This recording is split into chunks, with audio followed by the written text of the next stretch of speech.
Hey, podcast pals. Dana here to give you a friendly reminder before we get to our award-winning podcast that now is the best time to get your furnace tuned up before we take a shot to the face with cold Minnesota weather. My pals at Standard Heating and Air Conditioning currently have same-day and next-day openings, but they won't last long. By the time October rolls around, if your furnace craps out, you'll be freezing your private parts off while dealing with side eye from your significant other and pets for not calling sooner. So give Standard Heating and Air Conditioning a call today. Check this out. You can save up to $70 on your tune-up with Standard Heating. Visit standardheating.com. That's standardheating.com to book today.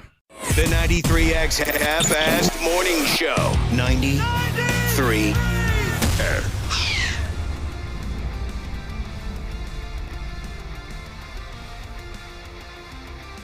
Welcome, folks. Welcome and thank you kindly for being there for the Friday model of the 93X Half-Assed Morning Show. Don't let anybody tell you these 4-day work weeks can't wear you down the same way as a 5-dayer can. Josh looks like garbage already. Don't let anyone tell you that a 4-day work week can't wear you down and turn the screws the same way a 5-dayer can do. Are you all right, Josh? Me? I'm doing okay. Boy, you look... It's sleepy in here for sure. Oh, you look like you could use a nap. Yeah, this is news to me. I didn't know I looked that bad. I think you look great, Josh. And I'll be carrying this with me the rest of the weekend, probably. Ruin his weekend before it even started. Look like you could use a nap. Nick and I walked in at the same time this morning, and Nick said something like, "Isn't this great?" And I said, "You want to meet back out here at 9:02? And Nick, do you remember what you said back to me? I said, well, what the hell are we doing between 9 and 9:02? We'll try to get out of here quick. Get Cubby some rest. Oh, dang it. Brutal. This is all news to me, and I don't know how to take it. Josh, blink twice if you're okay. Or you could use a good drunk. You know what I mean? A good drunk can benefit a man in many ways. I would think it would make me feel worse. What? I mean, you maybe have way more tomorrow. experience. Temporarily, you feel great. Tomorrow, it wouldn't be good, but we're not worried about tomorrow. We're trying to get you straightened out now. How about a good all-night drinking party? Yeah, I don't know. I don't know if that's quite for me. But I got a lot to think about this morning, I guess. Well, I'm just so tired, it's tough to come up with. You can probably tell by looking at it. Everything's happening today. I hate Fridays around here during certain stretches. Fridays during football season and Mondays, too, can be a little much. Oh, wait a minute. What are we up against Monday? Well, you talk about all the football that happens over the weekend, that kind of thing. So preparing for that can be kind of tough, too. Sure. Everything's happening today. Not complaining. I'm just saying it's... I am complaining. Today, all starting at 7:30. Randy Shaver, Brad Ryder. And that's hard work right there, just holding their hands for a half-hour, 40-minute conversation, right? That's work in itself. Absolutely. The fun part is there is some fun involved. We'll be jaw-jacking with Vikings long slapper. How do you say that? Snapper? We'll be chatting with Vikings long snapper Andrew DePaola for the first time this sport. You like Andrew? I love Depot. He's the best. We got real lucky with him for sure. Yeah, we did. And then after we're done with him, we're going to pull a listener on air with us to make the first Purple Pickum predictions of the year. So there you go. Lots to do, lots to get through. But I do enjoy talking with Andrew Depala. And the Purple Pickum thing, you never know when that big friggin' pile of money might end up in the laps of one of our dedicated listeners. So that's a pretty cool, cool idea. I would love to see or hear one of our listeners walk away with that pile of cash. I think we'd be almost as excited as they would to win. Yeah. And getting somebody on air with us is always fun. You get to meet somebody new. You never know what to expect, really, and that's part of the fun of it. And part of the fun is just wondering if our equipment is even good enough to get somebody on the air. That's true. We've had issues with that in the past. We'll find out. Getting multiple people, Brad and our winner, on the phone can always sometimes be a challenge. I don't know what's more tired and old around here, our equipment or Josh. You know, why did I even get out of bed? Didn't we just sell a shirt that said the best friends in the history of Twin Cities radio? Well, this is what best friends do. Yeah, why can't friends go back and forth and be... Now, something special is happening tomorrow with one of our listeners. I received this text message yesterday and didn't have time for it, but we certainly do now. Only in America, Jesus texted me yesterday, and I do remember. He begins his text by saying, I don't know if you remember me telling you this, and I do. Maybe he's a trust fund baby or something. I don't know. He says, I travel around the state of Wisconsin reviewing dive bars, having a drink at every single one of them. I guess that's how he makes his living. Sorry, I blew up. I assume maybe you were a rich kid and you just go around drinking all around the state of Wisconsin 365 days a year. I don't know you only in America, Jesus. Not trying to start trouble. He says, I travel around the state of Wisconsin reviewing dive bars. I have a drink at every single one of them. Josh, tomorrow he will hit dive bar 1,000. That's impressive. That's really cool. Thanks for letting us know. Luckily, in Wisconsin, that's all in one town.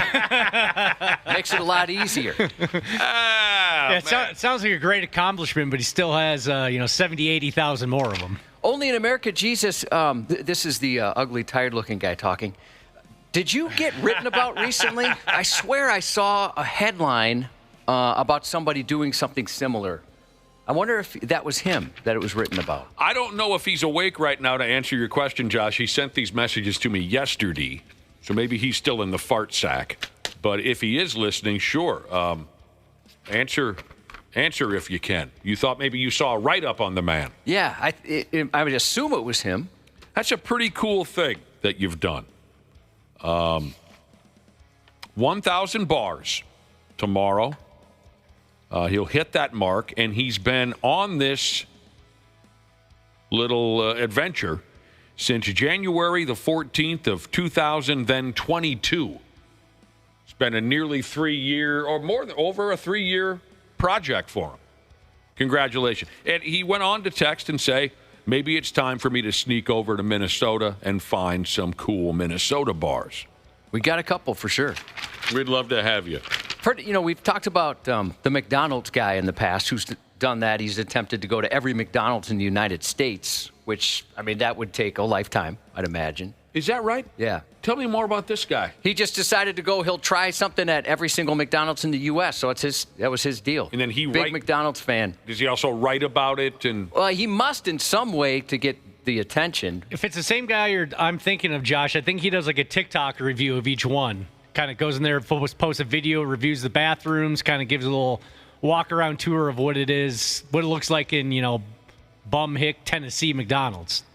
That's the guy I remember. If it's the same guy, that's what he does. Yeah, I'd imagine it's one dude, but maybe there's a couple trying the same thing. Mm-hmm. Very interesting. A few of our listeners have been texting in now. We're at 651-989-9393. That's how you what am I going with this, Josh? That's how you always get a hold of us. A few of our listeners are texting in. They think they know, only in America, Jesus, and they think they're not sure because he might not be the only one who's undertaking such a thing. But a couple people are saying, I've seen him on TikTok, this guy who's going to all the Wisconsin dive bars for the last 3 years. I've seen him on social media, this and that. So you've got a following out there. Yeah, he's a Wisconsin guy, so I'd imagine that was the connection there. It'd be great if he came over here and did the same thing. There was a guy I used to run into at my neighborhood bar quite often, and I'm not sure what happened to the guy. We called him 10 Bars because I never got to know him terribly well. But the rumor was when he went out drinking, he made a point of always hitting 10 bars before he went home. So we called this sumbitch 10 Bars. He was kind of a little bit of a living legend at my neighborhood roadhouse there for a while, but I don't know. Maybe the guy upped and died. I haven't seen him in a while. Old 10 Bars. Yeah, quite a few people are texting in saying Wisco dive bars. His whatever online. Is it TikTok? People are saying That's what I heard, Josh. TikTok. So TikTok, they're loving it. They say it's awesome. Then he comes across as a really cool guy. I'm looking at the WiscoDiveBars.com website, and it's like one big map with little, spots you can click on. Like I just clicked on one called Liquor in the Woods in Iron River, Wisconsin, and you can immediately just watch the review of it. And Liquor, how is that spelled? No, Liquor. I didn't even think of that. The bar is called Liquor in the Woods. Yep. They should do it like an Australian. They could say like Liquor in the Bush or something like that. Oh, man.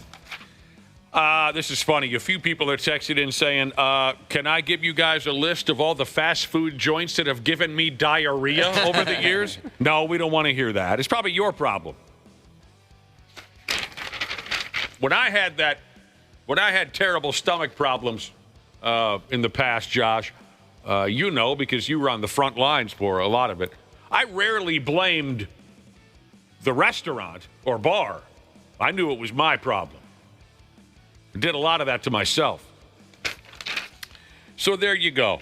Congratulations to this Only in America Jesus. And maybe he'll text you back, Josh. Maybe he'll text us some more information. But he's been on this Wisconsin dive bar tour for 3 years.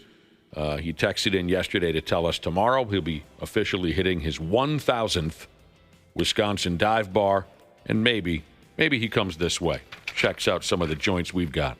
Here's a better name for a bar in Australia. Thank you, Box Toss and Jesus. He recommends Liquor Down Under. Sure, they say Down Under in Australia. That's their thing.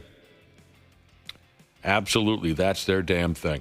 Another text message I received. Whose D do I need to S to get on the Infect the River boat party? Well, didn't you hear? It's too late, son. She's sold out.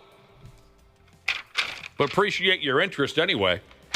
Yeah, hopefully they held back some tickets to give away. Haven't quite heard if that's the case. Sometimes that'll happen the week of. They'll realize maybe a couple of people drop out or there'll be some tickets available. So hoping that's the case. Our Infect the River boat party on the Mississippi is September 19th with the gel and the anytime bail bonds and the give me the name of the food. Lucky's 13 Pub. But let's just say the boat wasn't sold out. Whose D would we direct him to? I don't have the D for that. No, it ain't you. No, it ain't me. I mean, who's I guess our program director or general manager. Okay. We've got their phone numbers. Because they have Ds. Yeah. Or maybe you just take a speedboat up to the side with a grappling hook and, Batman your way up onto the boat. Jesus. It's very dramatic. Actually, you know what? If that person can ask their own D, I say we figure out a way to get them on the boat. That's coming up in a couple of weeks. Wisco truck driving Jesus said he just delivered liquor to Liquor in the Woods yesterday. Oh, wow. Awesome little bar. Delivered just yesterday. some hooch over there, huh? Oh, man. All right, Josh, are you ready? I don't know. I mean, you said some negative things earlier. You going to watch any movies this weekend? Are you loaded up and excited to watch any movie? Are we going to find out about new movies in your news report? We'll talk about new movies. Okay. Let me look at the list of things I want to watch. No movies. Plenty of shows I'm hoping to get to. No movies. Okay. I'm going to put you through the ringer here. What I have here is a list of taglines from famous movies. And what's fun about this is I don't even have the answers in front of me. I'm guessing, Dana, you know the answers? I got the answers, yeah. Okay, I don't even have the answers in front of me. So if you can't get it, Josh, I'll take a guess. Famous taglines from big, massive, blockbuster, money-making movies from over the years. Okay, I'll give you the tagline. You name them. And if you can, I'll give it a shot. There's a few here that I for sure do not know. You've watched a few movies in your day, haven't you? I have, yes. Okay. More shows now, but back in the day, movies, definitely. I'll give you the tagline. You know, is that the proper term, tagline? Well, there is a term tagline. If it's like whatever the name, I don't want to say one just in case it's on the list, but just what they'd advertise the movie as. Right. It used to be written on the poster back in the day. The old movie posters. Mm-hmm. Right. Okay. Josh, from 1973, the tagline was simply the scariest movie of all time. I think I know this. Oh, it's got to be The Exorcist. Dana? Yep. Yeah. Let's see here. I think you had a, because Dana wrote this up, I think you had a, what's the word in the business? You needed spell check or something here. Because I'm going to go with this. From 1980, what's faster than a speeding bullet and able to hit tall buildings in a single bound, Josh? Able to hit tall buildings? That's what I have in front of me. Oh, would that be like the movie Airplane? I see. I thought this was a misprint. It was playing off the movie you're thinking of. Yes, because it's the Superman quote, but altered. Okay. Yes. Okay. I was completely sideways here. The legit tagline is what's slower than a speeding bullet and able to, and this, I didn't notice this the first time around, and able to hit tall buildings in a single bound. Is that the tagline for Airplane? Sure is. I thought you had misspelled a few words or whatever, and that was the tagline for Superman. Nope, that was Airplane. It was a play off of Superman. That's funny. That's funny. Sorry about that. I screwed that one up. I thought that you had screwed up. Airplane, just watched it again the other day. I mean, in your defense, was a very likely scenario that I would pooch the bit there. Yeah, so. yeah. It is. And But also, take no offense. Yeah, Airplane, just watched it again the other day. I mean, maybe the funniest movie of all time. From 1975, Josh, we're going through here famous taglines from movies and trying to name the movie. From 1975, Josh, it is You'll Never Go in the Water Again. Oh, Jaws. Yeah. 1994 now. Fear can hold you prisoner, hope can set you free. Boy, that's a tough one. Fear can hold you prisoner, hope can set you free. I don't Schindler's List? I don't remember. I thought it was, my guess is that you could be right. My guess is, what do they call that? The Shawshank, Redemption. That's what it is. Yep, that's got to be it. All right, Fear. That's what it is, Dana? Yep. Josh, from 1990, as far back as I can remember, I always wanted to be a gangster. Goodfellas. Yeah, I'll watch that every day. And it's I have these cheap channels on my television. Goodfellas is on almost every day. And that's great for me. One of my favorites. From 1976, Josh, his whole life was a 1,000,000-to-1 shot. Rocky. That's right. 1990, a family comedy without the family. 1990? Yes. Home Alone. Right? Nailed it. Is that right? Yep. Yeah. Now, here are a couple that I, for sure, do not know. So this is all on you, Josh. A tagline from a movie released in 1996. A lot can happen in the middle of nowhere. Oh, that's the one. Oh, my God. Fargo. There you go. Oh, I never would have got that. I couldn't come up with Fargo. It's early. And you're clearly tired. Yeah, you could tell. Yeah. On a better day with some better rest, you'd have gotten that right away, Josh. Nice work, Josh. There's no way I would have gotten there. No way. The years are helping. Yeah, they are. Without the years, that one might have been impossible. I do like Fargo quite a bit. I do. Especially that little red-haired actor. He's such a little lunatic in that movie. I love his character. From the year 2005, I also have no clue on this tagline. The longer you wait, the harder it gets. 2000 plus well, 5. Obviously a comedy. Oh. Okay. Kelly Clarkson. Oh, the 40-Year-Old Virgin? Yep. Really? Mm-hmm. The longer you wait, the harder it gets. That's cute.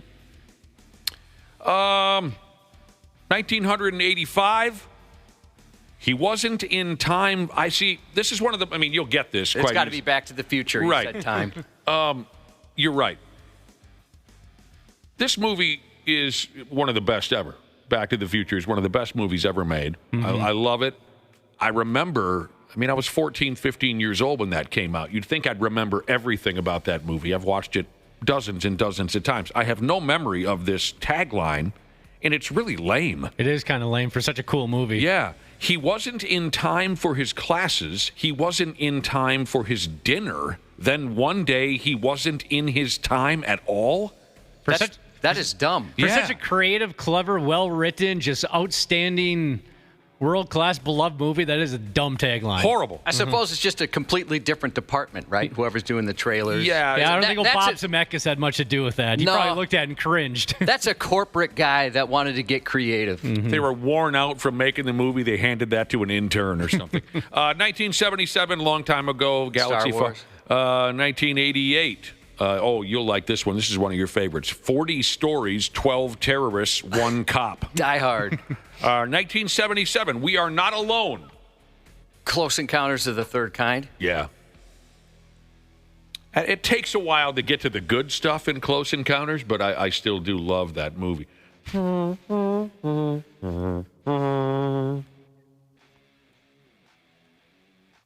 1993. Quizzing Josh here on famous movie taglines from 1993. An adventure 65 million years in the making. Jurassic Park. Right? This one gave me some trouble. I had to think about this one. From the year 2009. Some guys just can't handle Vegas. Can I ask you a question, Dane, on this? Of course you can. Is it a comedy or a drama? It's a comedy. The Hangover. There you go. Yep, that's the overhang. What was your drama guess going to be if you had one in mind? I haven't seen it, but the one where Nick Cage is like a degenerate gambler. Oh, Leaving Las Vegas? Yeah, Leaving Las Vegas. Very good I movie. don't remember what year that came out. That was 90s.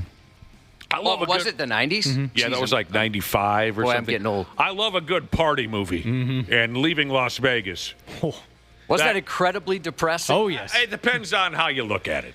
When he's buying up that thing of booze and he's just trying to, he's got a cart full of booze in a liquor store and he's just trying, he's holding his right hand with his left wrist, trying to like write the check because he's got the shake so bad. And he's just scribbling on this check, trying to get his signature on it. Some folks were depressed by the movie, Josh.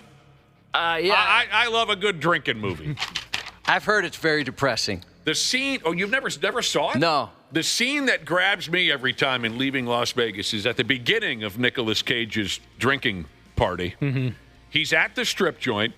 He's sitting next to some old-timer in a suit watching the naked ladies dance. And he's got a full bottle of hooch in front of him.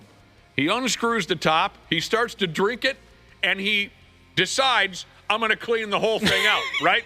And he's just guzzling Jack Daniels or whatever, and he grabs on to the stranger next to him to brace himself as he wipes the whole thing out. And this was probably just an extra, right? In the movie industry, they call it an extra. The guy sitting next to him, his reaction to watching Nick Cage clean out this entire bottle of hooch, that's the scene that I've rewound a couple. I love the part when he braces himself up against a complete stranger. Oh boy, we're going for it. Yeah. I gotta hang on to something here. I don't think I've ever done this before. I'm gonna wipe the whole pig out. Look at me. I'm having way too much fun over one of the darkest movies ever. But I love that. It reminds me of some of my dad's old drinking buddies, where when they'd wipe out, they'd kind of grab onto the chair or something, you know. All right, I've lost my mind. Josh, from 1978, it was the Deltas against the Rules. The Rules lost. Oh, that's got to be Animal House. Animal House. 2 here in a row that I couldn't tell you. 1995, Every Man Dies, Not Every Man Really Lives. I'm lost on that. Oh, I just watched this last year. It also one of the greatest of all times. Braveheart. Yep. It's got that famous quote, every man dies, but not every man really lives. Huh. You could have given me all day on that one. I don't recall that line. Great movie. I think I know that. I had 1997. Nothing on earth could come between them. This one's odd. This one, I didn't know this one. Well, if you're calling it odd, then I think I have the answer. Because, can I go ahead, Josh? Yeah. Is it Titanic? It is, yeah. Well, what the hell do they mean by that? I was so confused How by would that you as well. guess that then? I would never guess. I was thinking it was like a space movie or something. Yeah, right. That's not the most fitting tagline for that. Nothing on earth could. What made you think that? I don't know. Maybe just 1997 made me think of it. Huh. I think because like an I iceberg thought it was maybe did a come space between movie them. I'd never seen before. Yeah. Sorry, Dana, what? I was going to say an iceberg did kind of come between them. Yeah, and that's on Earth. Yeah. Actually, the whole movie took place on Earth. I don't get it. No, that might be another one because that the production was so intense for that movie, maybe James Cameron just said, yeah, whatever you want, just go with it. Oh, a listener tells us, is this a joke? Because I don't know books. I was never much with all that fancy book learning and such. A listener tells us that the tagline from Back to the Future, he wasn't in time for classes, he wasn't in time for his dinner, then one day he wasn't in time at all. In his time at all, sorry. A listener tells us that's the opening line of the book? There was a book? Maybe after the movie. You must have been after, right? Yeah. With great power comes great responsibility, 2002. Spider-Man. Nice. 1979, In Space, No One Can Hear You Scream, Ski. Alien. And no idea on this one, 2008, Why So Serious? Why so serious? Serious? I got no I don't know. Dark Knight. That's the Heath Ledger's line as the Joker. Oh, man. I've seen and enjoyed that movie. Yeah, never would have got that one. Listener texted in to say the first time I watched Braveheart was also the first time I took acid. There's some bloody scenes in that movie. The first time I watched Braveheart was also the first time I took acid. About 3/4 of the way through the movie, I realized it was on mute. It's a hell of a drug. Interesting. You did well, Josh. Very well. I like that. I like that stuff. That's kind of fun. Yeah, it was a good list, Dana. Yeah, thanks. That was fun. You didn't throw out any crazy oddballs or movies that nobody had ever even heard of. Yeah, I kind of stuck to the classics, challenged you a little bit, but also threw in some obvious ones. And any time that the movie Airplane can come up, that kind of thing, Josh, it pleases me. Well, let me ask you this, Nick. So you saw the Naked Gun reboot. What if they did the same thing to Airplane? Would you be on board with that, or would they be flying too close to the sun? Before I answer your flying. God dang it! I hate myself. Before I answer the question, I just wanted to say good luck, and we're all counting on it. What's the question? So you saw the Naked Gun reboot, and you said, yeah, it was good. It did it justice to the original. Would you be okay if they went ahead and made another Airplane, a rebooted Didn't they Airplane? make one with like Tom Arnold? Maybe it wasn't directly related. I swear there was like an Airplane movie that went nowhere. I have no idea. Maybe it John. had nothing to do with the original. They made Airplane 2 the sequel. Well, yeah. Which was terrible. Which was a few years after the original. If today they remade Airplane, it would piss me off. It would piss me off originally. Now, remaking The Naked Gun, or rebooting, whatever you want to call it, The Naked Gun, the one that just came out here a few weeks ago, that also pissed me off when I initially heard about it, until I was won over by the ads. I was won over by Liam Neeson. So a remake of the original Airplane my reaction would likely be based on who is acting in the movie. If it was Adam Sandler and Rob Schneider, and who are the other idiots that are and David Spade, Kevin James. If there was that crew, I would be inconsolable. And likely would put on some type of a scene at the grand opening. But if it was some people that I thought were capable, then that would be a different story. Josh. Yes. I just wanted to say good luck. And we're all counting on you. We better get going because we're going to be cooked by the end of this sumbitch. A lot going on, that's for sure. 7:30, Randy Shaver, Brad Ryder, Andrew DePaula, Purple Pickum. 7:30, that's when it all starts. And we got to get to the stupid news here first in a few minutes on the Half-Assed Morning Show. The 93X Half-Assed Morning Show. Hey, podcast pals. Dana here to give you a friendly reminder that now is the best time to get your furnace tuned up before we take a shot to the face with cold Minnesota weather. My pals at Standard Heating and Air Conditioning currently have same-day and next-day openings, but they won't last long. By the time October rolls around, if your furnace craps out, you'll be freezing your private parts off while dealing with side eye from your significant other and pets for not calling sooner. So give Standard Heating and Air Conditioning a call today. Check this out. You can save up to $70 on your tune-up with Standard Heating. Visit standardheating.com. That's standardheating.com to book today. This episode is brought to you by Progressive Insurance. Do you ever think about switching insurance companies to see if you could save some cash? Progressive makes it easy. Just drop in some details about yourself and see if you're eligible to save money when you bundle your home and auto policies. The process only takes minutes, and it could mean hundreds more in your pocket. Visit Progressive.com after this episode to see if you could save. Progressive Casualty Insurance Company and Affiliates. Potential savings will vary. Not available in all states.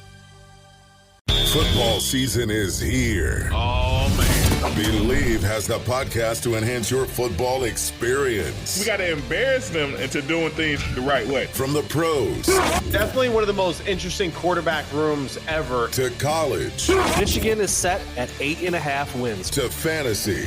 If you feel that way, why didn't you trade him? Become a better fan and listen to the football podcasts from Believe. Oh, man. Follow and listen on your favorite platform. Stupid news on the Half-Assed Morning Show.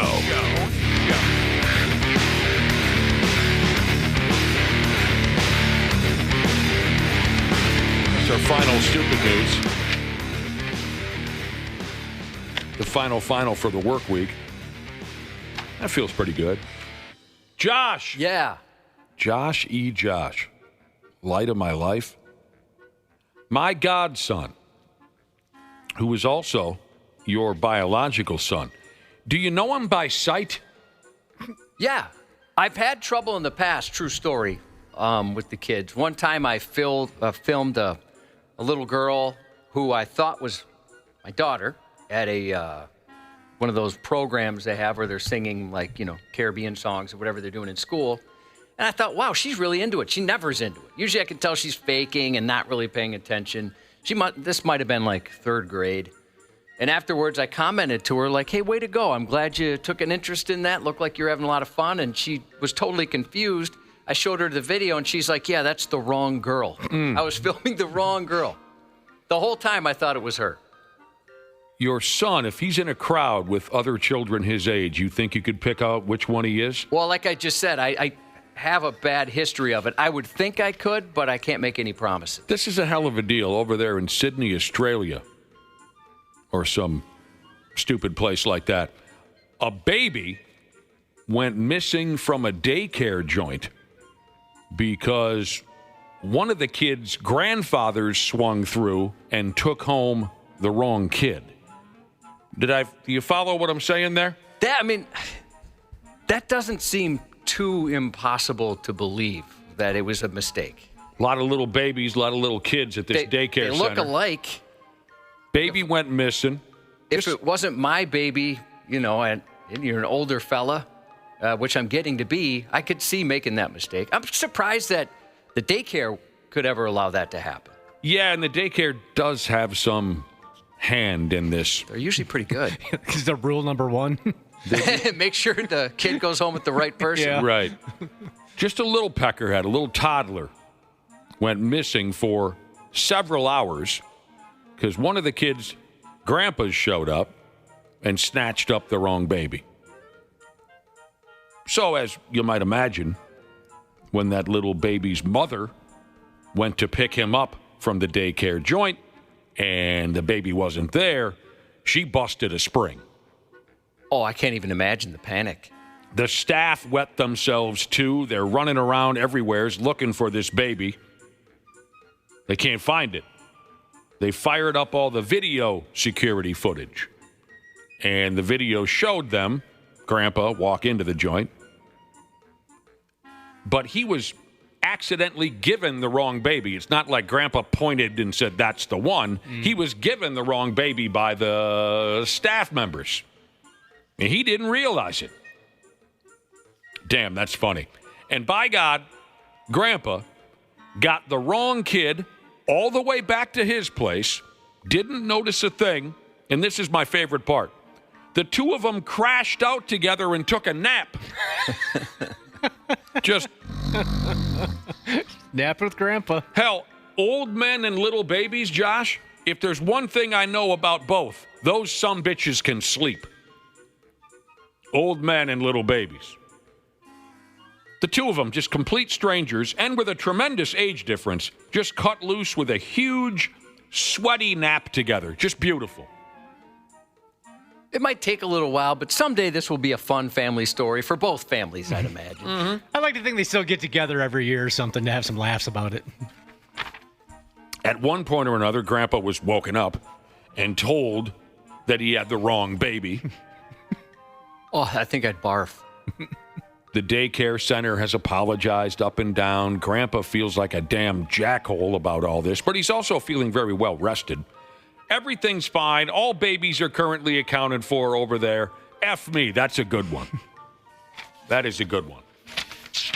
Hey, son, did we ever tell you about the time that you took a nap with a random grandpa? Oh, man. Boy, I'd imagine whoever handed that baby over must feel pretty crappy.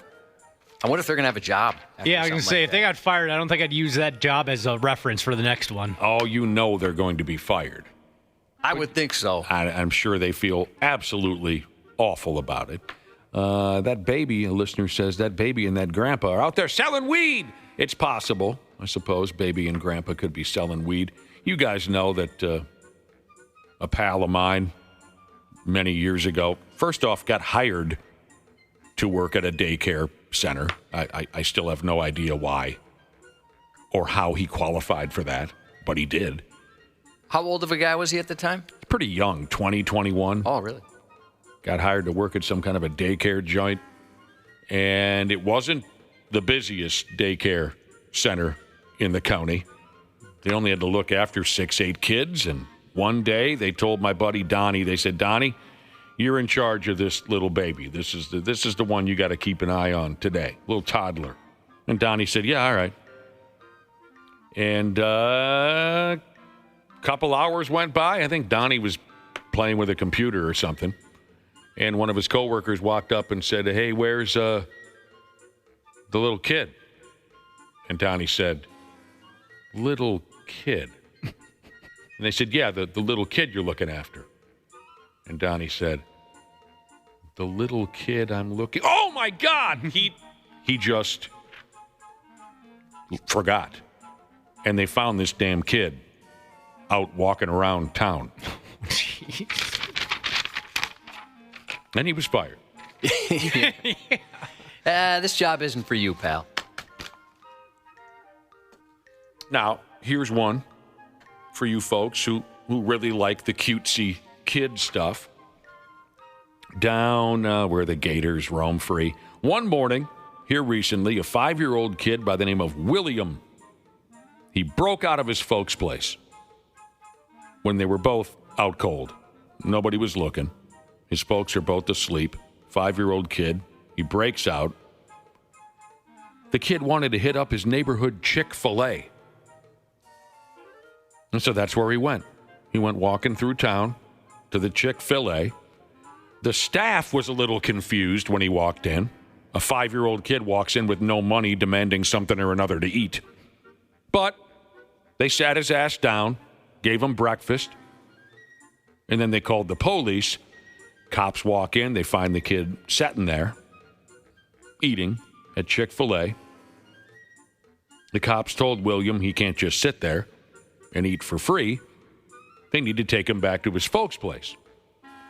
As they were walking him to the patrol car, William, the 5-year-old, apparently asked the cops, are you taking me to jail? That's so cute. I could see why he'd think that. Mm-hmm. And the cops said yes.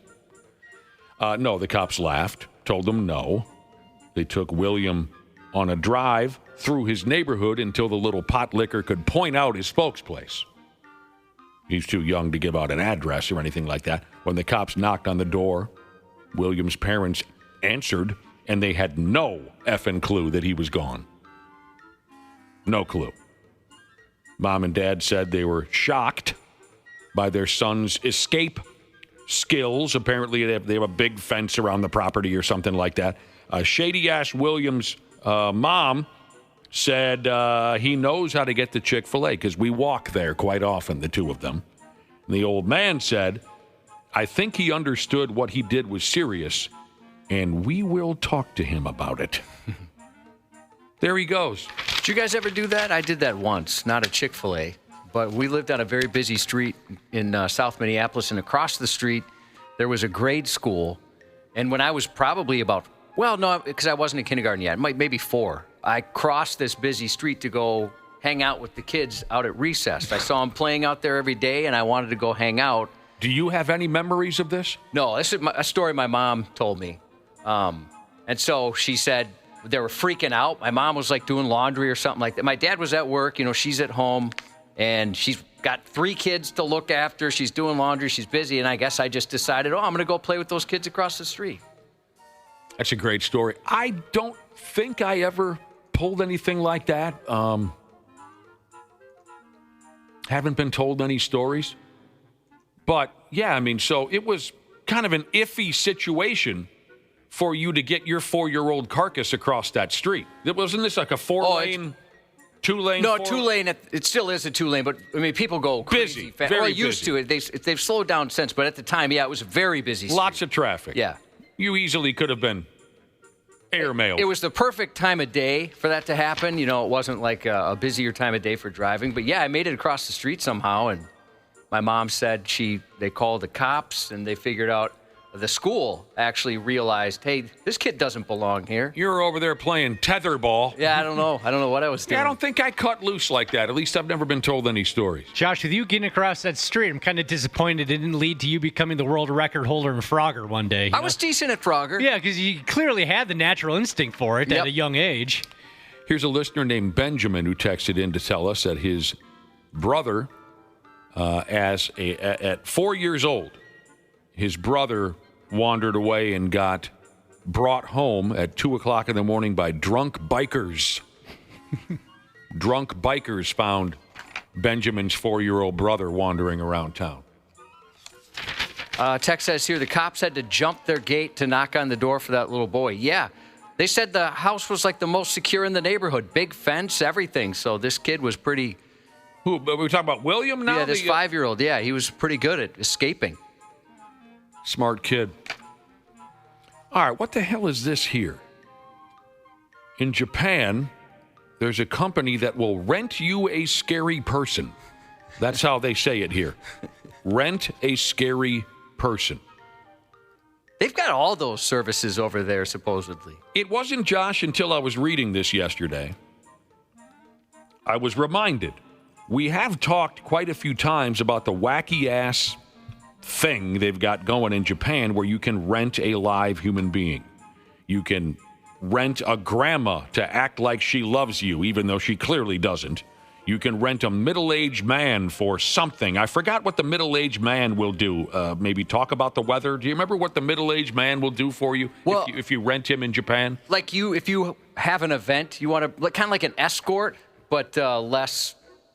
It's supposedly not supposed to lead to anything. So a woman would rent this middle-aged man to be her date for an event? Yeah. Okay. You can rent live people in Japan. Yes, I do remember.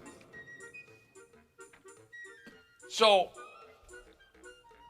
because of the popularity in Japan of renting people, new companies keep popping up with ideas. And this one here will rent you kawaii hito. Or, as we say it around here, scary people.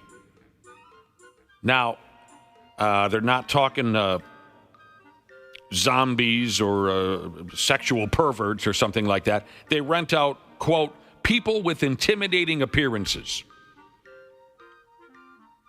Their website has pictures of dodes with shaved heads, muscular physiques, prominent tattoos. And the company says these scary people are available for accompanying customers when they're looking to resolve personal disputes. Like dealing with people who bully you in the workplace, noisy neighbors, or, this is how they put it, trouble with men or women involved in cheating or extramarital affairs. So let's say your wife has a side piece guy, and you want that sumbitch to stay away, you rent the scary person to accompany you to confront the side piece guy. The side piece guy sees your scary pal, and he thinks twice about banging your wife so hard. I mean, as silly as this is, that would be kind of handy to have something like that, wouldn't it? Well, it reminds me of, I don't know if this ever played out in real life, but I've seen a couple of television shows or movies where the nerdy kid at school buys the tough guy at school rents the tough guy at school to act like his friend for a few days. You know what I'm talking about? Yeah, to get him popular. To get him popular or to settle a dispute. It reminds me of a couple of movies with that grade school scenario. I mean, I guess it's kind of a more extreme version of getting a lawyer or some sort of agent to represent you in some, things that are tough to negotiate. Yeah. I remember we also talked about in Japan, you can rent siblings if you feel if you grew up without them, and for a few hours they'd pretend they're That's your friggin' brother or bizarre as sister. all hell. Yeah, it's a little different. That's bizarre. You're making some pretty good money if you can afford someone to be your sibling for a few hours. Oh, man. So, Japanese folks aren't so crazy about this bit. Someone over there said, quote, paying someone to create a menacing atmosphere with a vague implication of violence is a service that's been offered for many years by gangsters and mobsters, which, they say, could lead to various criminal charges such as extortion and assault. Sure, it could. That would make me nervous. That's something I was thinking about. Like, if you hire one of these guys and they go a little too far, I mean, you're the one that paid the bill. Listeners are texting in about an old movie called My Bodyguard. Oh, I'm not familiar with that. The theme rings a bell where a nerdy kid maybe pays the tough kid at school to hang with him to solve some dispute. My Bodyguard. Can someone look up who were That's what I'm looking up. the lead actors in My Bodyguard? Well, there's Chris Makepeace, Matt Dillon, Joan Cusack. And is that the plot? Yeah, the plot. Where is the plot? When Clifford enrolls in a new high school and is harassed by a bully named Moody, he acquires the services of the school's most feared kid, the sullen Ricky, as a bodyguard. Ricky, huh? Matt Dillon? What year was 1980. that? The I've title, never even heard of it. The title is familiar, but I don't think I ever watched that. And really, Matt Dillon, I mean, that'd be something to see. I'd try that out. I would. 7.1 that's the rating, 7.1 out of 10 here on IMDb. Help me out now, because the brother and sisterhood know everything. The actor who portrayed Charlie in the Young Guns documentaries, it ain't easy having pals, Charlie said, on his wedding night, no less. The actor who played Charlie in the Young Guns documentaries was in a movie in the 80s where he was the nerdy kid and he had to fight the bully at 2 o'clock one afternoon. 3 o'clock high? Is that it? What was the actor's name that played the lead actor in that movie, the actor who played Charlie in Young Guns? Casey... Affleck, not Affleck, Casey Semenko. Kasem. Yeah, there you go. Semenko. Thank you, Dana. Yeah. And why I bring it up is it's that, high school bully type thing. But the character who played the bully had to have been 35 years old when he played that role. Had to have been. Guy was built at any rate. Back to this Japanese rent-a-scary person scenario. I mean, it does sound like fun, doesn't it, Josh? Maybe just to scare the piss out of one of your uncles or something. It'd be a fun bit. Yeah. But obviously there is the risk that things could go very, very wrong. Right. Now, after all of that, after all of what we just covered, the ass end of the story tells me that the rent-a-scary person gimmick has already gone out of business. They weren't getting a lot of interest, I guess.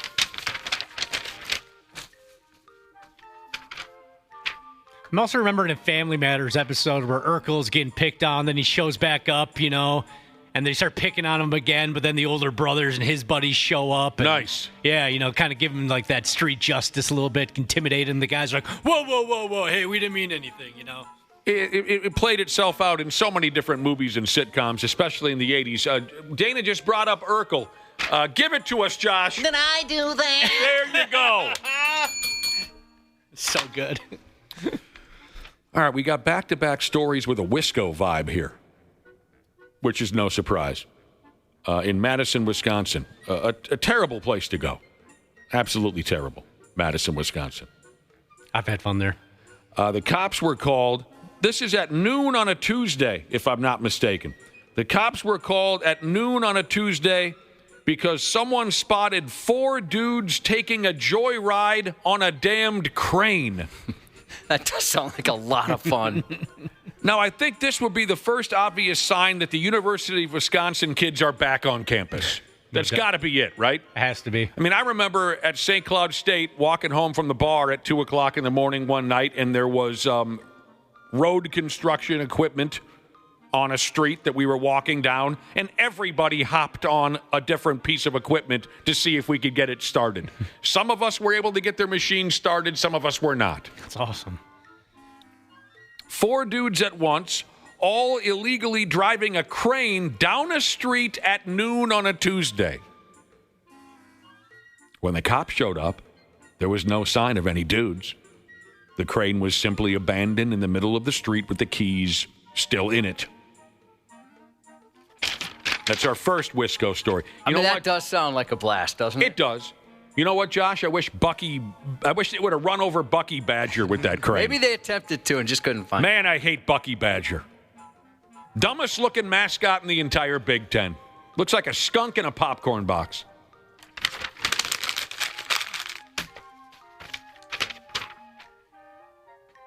And then there's this one here as well from Wisco.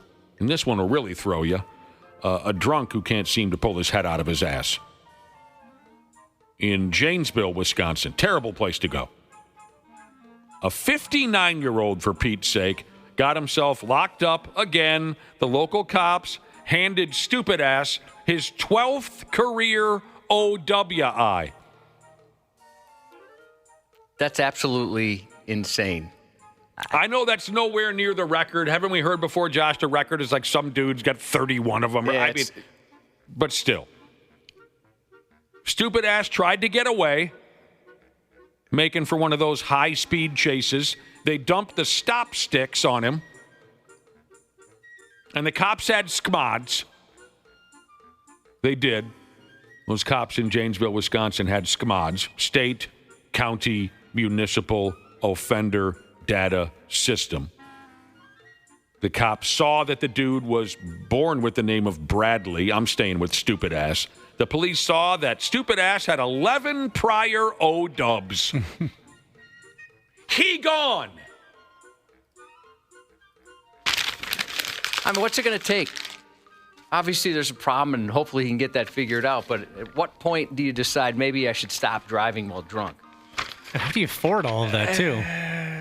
Yeah, exactly. The court fees, the penalty. I mean, geez. What did they say? Like, I'm trying to remember the commercials. Like $10,000 or something? 10 grand is what you can expect. Mm-hmm. Weeb Jesus texted in with a joke. He said a Wisconsin cop pulled over a Minnesotan and said, "Sir, have you been drinking tonight?" And the Minnesotan said, "No." And the cop said, "Well, you want some of mine?" That's perfect. Now, here's someone that texted in and said, "It only took one for me to learn my lesson." Yeah, I got a friend, same thing. Oh, I got friends that it took him a couple. Was he young at the time? Like just 20s. Eventually learned his lesson, mostly thanks to a court order, I think. Is this true? You picked him up, you dropped him. Jesus said you get federal prison time for your third DUI from there on? I don't know the rules. I didn't know that. I don't know the rules. I've never been pinched for a DWI.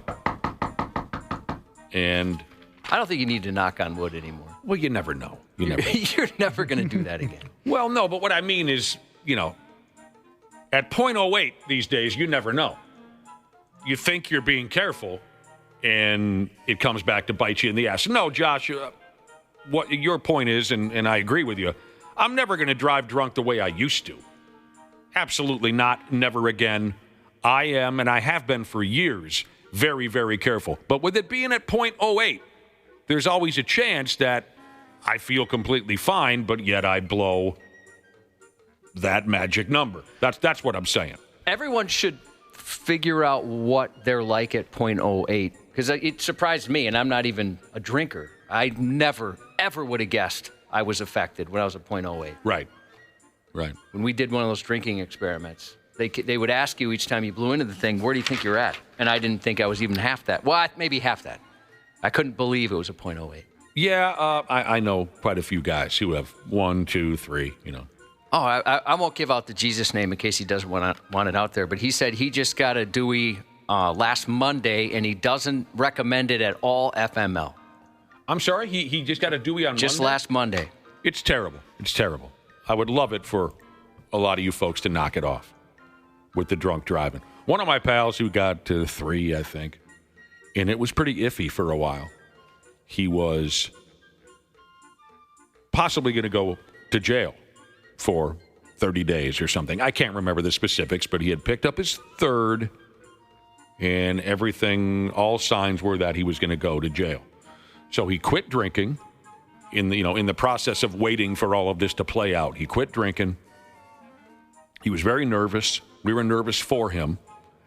And basically, he had a lawyer who was working to get it resolved and dummied down to a reckless driving, or however that stuff works. I'm sure most of you know what I'm talking about. So about 3 months of his life, he didn't have a single beer.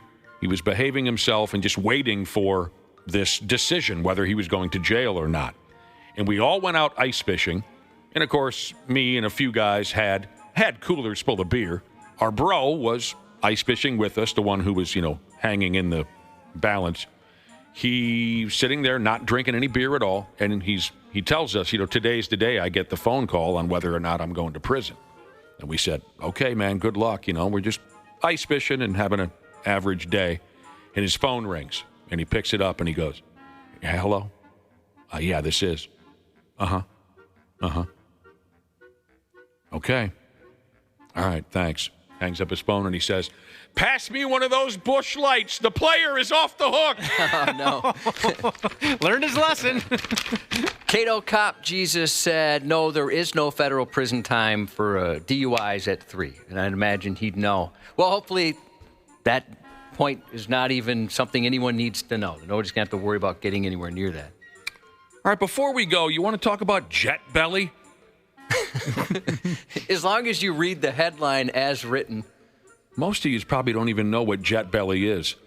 And you're the lucky ones. I just learned about it. It's pretty gross. I don't have the headline in front of me. You go, Josh. Oh, let me pull it up. The headline is, here we go. What is Jet Belly, and how do you milk your gas in your plane seat if you need a mid-flight toot? Boy, the news you need. Milk. Oh, gross. Your gas. And you know how I hate the word toot. That's true. Again, what is Jet Belly, and how do you milk your gas in your plane seat if you need a mid-flight toot? Oh, that's so stupid. It's gross. It's terrible. Even I think that's dumb. It is dumb. Apparently, Jet Belly is the nickname for the bloating and cramping that a lot of folks get when they ride on those godforsaken airplanes. Bloating and cramping. Luckily, I've never been in that situation. Does that happen to you guys? No. I don't have a lot of experience on planes, but enough where I think that would have happened if it was going to. Not that long ago, Josh, you asked me if I've ever had, an airplane, because of the state of my digestive system. For a lot of my 20s and into my 30s, it was a total train wreck. I was the Code Brown champion of Hennepin County. So not that long ago, Josh, you asked me, have you ever had a Code Brown on an airplane? And I told you, and I do believe this is true, the anxiety and the hatred and the fear that I experience on plane rides, I believe it shuts down all of my other bodily functions. You know what I'm saying? Mm-hmm. Like my body is so focused and so tense that I've never had any kind of a digestive problem on an airplane, I think, because my body does not allow it. I think, there's a thing, right, vacation constipation that people get. I think I'm in that. Well, I guess now I have it all the time. But, it used to be that was the case. So let me tell you, real quick now, this here report on Jet Belly, like Josh was just saying, it even discusses the way you can subtly, quote, milk the gas out of your body while sitting there on the plane. A doctor in here, a feller by the name of Brennan something, he knows all about Jet Belly. He goes on and on about the cause of the problem. Gravity this, he says. Air molecules that. It's very boring. more or less, he says, your intestines inflate a little when you're way up in the sky riding on an airplane. Your intestines inflate. Way back in 1969, a study was done. It was. Researchers forced 18 members of the United States military into an airplane. And they went ahead with a simulated flight, mimicking the air pressure and the altitude and all that. And get this, all 18 Dodes agreed not to fart during the simulated flight. They took an oath, by God. Blood brothers, baby. They agreed not to fart. And the researchers found that the amount of gas in the stomachs of those poor 18 soldiers more than quadrupled as they hit 30,000 feet. They were just walking, talking fart barrels. The amount of gas they had in their guts once they hit what they call here 30,000 feet. So jet belly is a real thing. It's been researched. Boy, can you imagine those 18 members of the United States military back in 1969? Your bros are going off to Nam to fight for freedom. We're in a simulated airplane ride having our farts tested. Yeah, we need heroes of all sorts, I guess. These are the guys who got in trouble at boot camp, I would imagine. Mm-hmm. That's why they were selected too. I also like you said there was a doctor who was a specialist in this. Imagine he runs into somebody. Any new advancements in the medical field? Yeah, I've been working on, God, now I'm blanking on the name. What's the fart belly? Jet belly. Jet belly. Yeah, I've been working on jet belly. Some looking into some advancements in the jet belly syndrome. Yeah, tell us all about it. Nobody probably said. Okay. This can be painful for some people. Jet belly. And I know what you're saying. I'm sorry? I bet. Yeah. And maybe you're asking, can I deflate my jet belly? Yes. You got to milk it. This doctor that I referenced, Brennan something or another, he says one of his go-to tricks is something he calls the jet belly release. To do it, you place your hand about everyone do it with me. You place your hand about 2 to 3 inches below your belly button. Well, I'm kind of touching myself. You place your hand about 2 to 3 inches below your belly button. Press gently but firmly.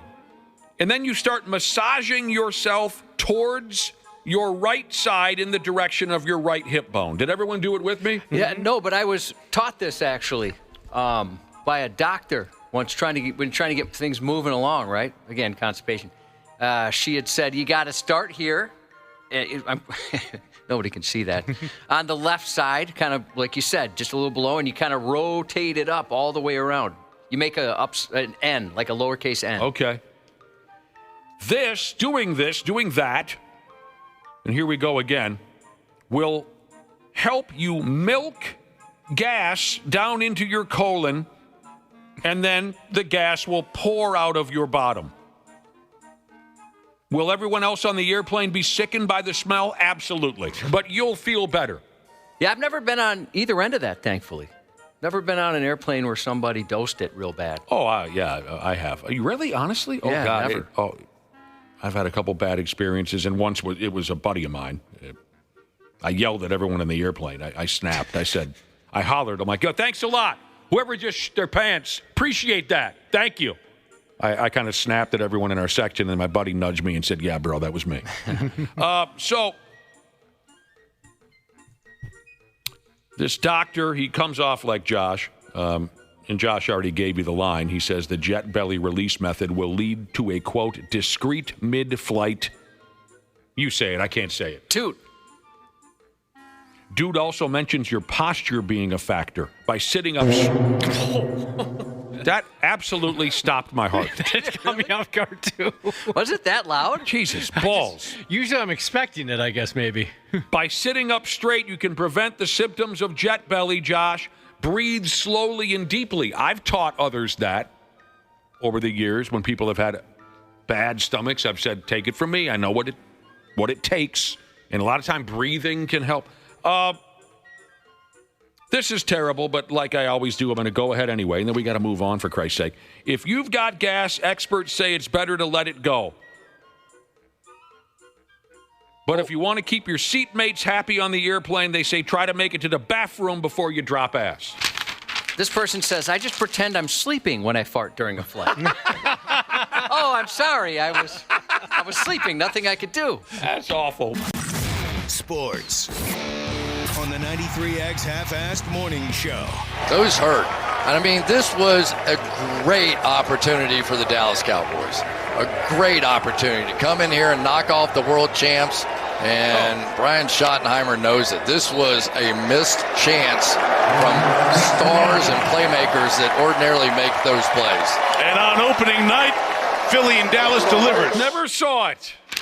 I watched the first half. Well, I missed the first, 4 minutes and then the rest of the first half. Yeah, we can get into it later, but, I never saw it, but I read that there was some interesting moments from the ball game. Well, yeah, even before the ball game. Before the ball game, this and that. The Philadelphia Eagles beat the Dallas Cowboys last night on opening night for the National Football League. Opening night for the and we're going to talk a lot of football in a half hour when Randy Shaver and Brad Ryder show up. Andrew DePaola, his first appearance for the football season here on the Half-Assed Morning Show. Vikings long snapper Andrew DePaola. You excited about that, Josh? Yeah, I can't wait. We like Andrew It's quite been a too bit. long. And then we'll get a listener on air for Purple Pickum, too. Purple F me running Pickum. Twins lost last night. Who gives a rat's ass about that one? And a rain delay, too. How miserable. Yeah. How long was the delay? I saw the headline that it was delayed, but I never followed up. I saw that they were going to have first pitch at 8:10. I don't know if it came through. I wasn't exactly following in the exact time, but, yeah, they got it in. They got swept. And the football game was delayed last night. Yeah, too. lightning in Philly. You got to be effing kidding me. Did you see all the jokes? No. Pretty much every joke was, I guess it's not always sunny in Philadelphia. Oh, for Christ's sake. That's frustrating. Just frustrating, isn't it, Josh? It can be. Golden Gopher football plays tomorrow at home. Okay, so the Twins go to Kansas City now. Golden Gopher. There's what's his nuts. Golden Gopher football. We'll talk to Andrew DePaola, Purple Pickum. What am I missing? Anything, Josh? I think we got Pablo Lopez. Sounds like he might pitch tonight. What? Or certainly in this series. I heard he was in the mix there somewhere. We got to take a break. Josh's news report is coming up next. The 93X Half-Assed Morning Show. Hey, podcast pals. Dana here to give you a friendly reminder that now is the best time to get your furnace tuned up before we take a shot to the face with cold Minnesota weather. My pals at Standard Heating and Air Conditioning currently have same-day and next-day openings, but they won't last long. By the time October rolls around, if your furnace craps out, you'll be freezing your private parts off while dealing with side eye from your significant other and pets for not calling sooner. So give Standard Heating and Air Conditioning a call today. Check this out. You can save up to $70 on your tune-up with Standard Heating. Visit standardheating.com. That's standardheating.com to book today. This episode is brought to you by Progressive Insurance. You chose to hit play on this podcast today. Smart choice. Progressive loves to help people make smart choices. That's why they offer a tool called Auto Quote Explorer that allows you to compare your Progressive car insurance quote with rates from other companies. So you save time on the research and can enjoy savings when you choose the best rate for you. Give it a try after this episode at Progressive.com. Progressive Casualty Insurance Company and Affiliates. Not available in all states or situations. Prices vary based on how you buy. Ever wonder how dark the world can really get? Well, we dive into the twisted, the terrifying, and the true stories behind some of the world's most chilling crimes. Hi, I'm Ben. And I'm Nicole. Together, we host Wicked and Grim, a true crime podcast that unpacks real-life horrors one case at a time. With deep research, dark storytelling, and the occasional drink to take the edge off, we're here to explore the wicked and reveal the grim. We are Wicked and Grim. Follow and listen on your favorite podcast platform. The 93X Half-Assed Morning Show. They got their heads up their ass. On 93X. Hey, fat piggies. What the hell was that? An annoying lady who's in some serious trouble. Florida's Sebring Police Department is usually busy dealing with traffic tickets and the occasional alligator. But last Friday, their inboxes got ambushed by something more sinister. a 27-year-old keyboard commando named Emily Staton, who posted hundreds of threatening comments on social media. Investigators said the 27-year-old used Facebook Messenger to send death threats and violent messages aimed directly at officers. With her name behind it? Well, her name was on her accounts, yeah. Okay. As the investigation went on, police discovered Staton fired off about 200 posts and messages in only 4 hours, many of them laced with threats. And when words weren't enough, she recorded herself driving past Emily's enemy, police headquarters. Hey, fat piggies! You see? How lovely would it be to throw a Molotov cocktail through that window? Oh, she's annoying. What is her problem? Well, they're not sure yet. So I talked over the end. I forgot there's more. You got to listen. Oh, what did she say? Would it be to throw a Molotov cocktail through that window? So maybe you heard in the background there, a guy in the car was heard trying to interrupt with, babe, the desperate soundtrack of someone realizing their date night sucks. Is she a babe? No. Oh. But it's his babe. Yeah. I shouldn't say that. She's just fine. Police say much of Staton's online idiocy was too vulgar to release to the public, but they did publish a few little gems, and she didn't leave much to the imagination. This is a threat. Come find me. I want to kill you. And come get shot. I am making a threat against the Sebring Police Department. What in the hell is going on? I don't know. You can't argue later on in court, though, that you weren't making threats. Right. Authorities emphasize they'll always protect free speech, but when that speech sounds like a mob audition tape, they will not tolerate it. As for Staton's motive, if there was one at all, that part of the story remains unclear. Well, congrats, lady. You're going to get the attention you desperately need here very shortly. Yeah. She's going to be living someplace else for a little while. Jesus, what a moron. An argument over a video game led to a Florida woman choking her mother Oh, my God. Before taking her anger out on her brother's nuts. 21-year-old Alexandria Dominguez, who may be nuts as well, followed her mom and brother from a park back to their home to pick up a PlayStation 4. But when they went in to grab the console and brought it out, she realized a game was missing, which spiraled into a crotch-crunching kerfuffle. First, she went after her mom, grabbing her by the throat. I'll go after your mom. Choking her for nearly a minute. Yeah. And when her brother tried to step in, she turned on him too, swapping a neck lock for a nutcracker, clawing at his beard before locking onto his groin with a sinister death grip. She went after the guy's beard? First the beard and then the penis. Yeah. Leaving the poor guy's joystick P.S. sore. Grab his and twist it! The scrotum-squishing sister drove back to her own home with the PS4, where authorities soon caught up with her and placed her under arrest. Just a total meltdown. Yeah, thankfully, I don't have that type of relationship with my sister. Yeah, she didn't mind going after it. What game was she upset about? They didn't say. God. Yeah, I don't know what the hottest game on maybe a Grand Theft Auto or something like that. Dana, you'll appreciate this being a gamer dork. We were just telling this story last night, drinking with some bros. One of my friends got far too drunk many years ago in Minneapolis and decided to tell the whole bar, hey, come on back to my place for a little after-bar party, right? Mm-hmm. And some people obliged him. Shady people obliged him. They get back to the house. He doesn't know any of these people, but he's invited them to come over for an after-bar party. He has 2 or 3 more beers, smokes some marijuana, and he passes out, and the shady characters he invited back to his home stole almost everything while he was passed out on the couch. But the funny part was they stole his video game system. I wish I could. Well, you'll be able to tell me probably which system he had. They stole his video game system with the exception of one game. They left one game, and that was the Simpsons video game.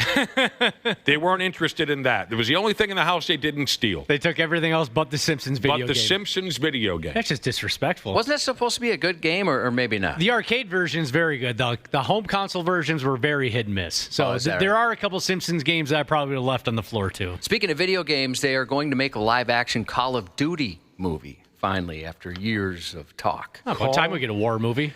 Several workers at an urgent care facility in Santa Barbara have been fired after a video taken inside medical exam rooms went viral over the Labor Day weekend.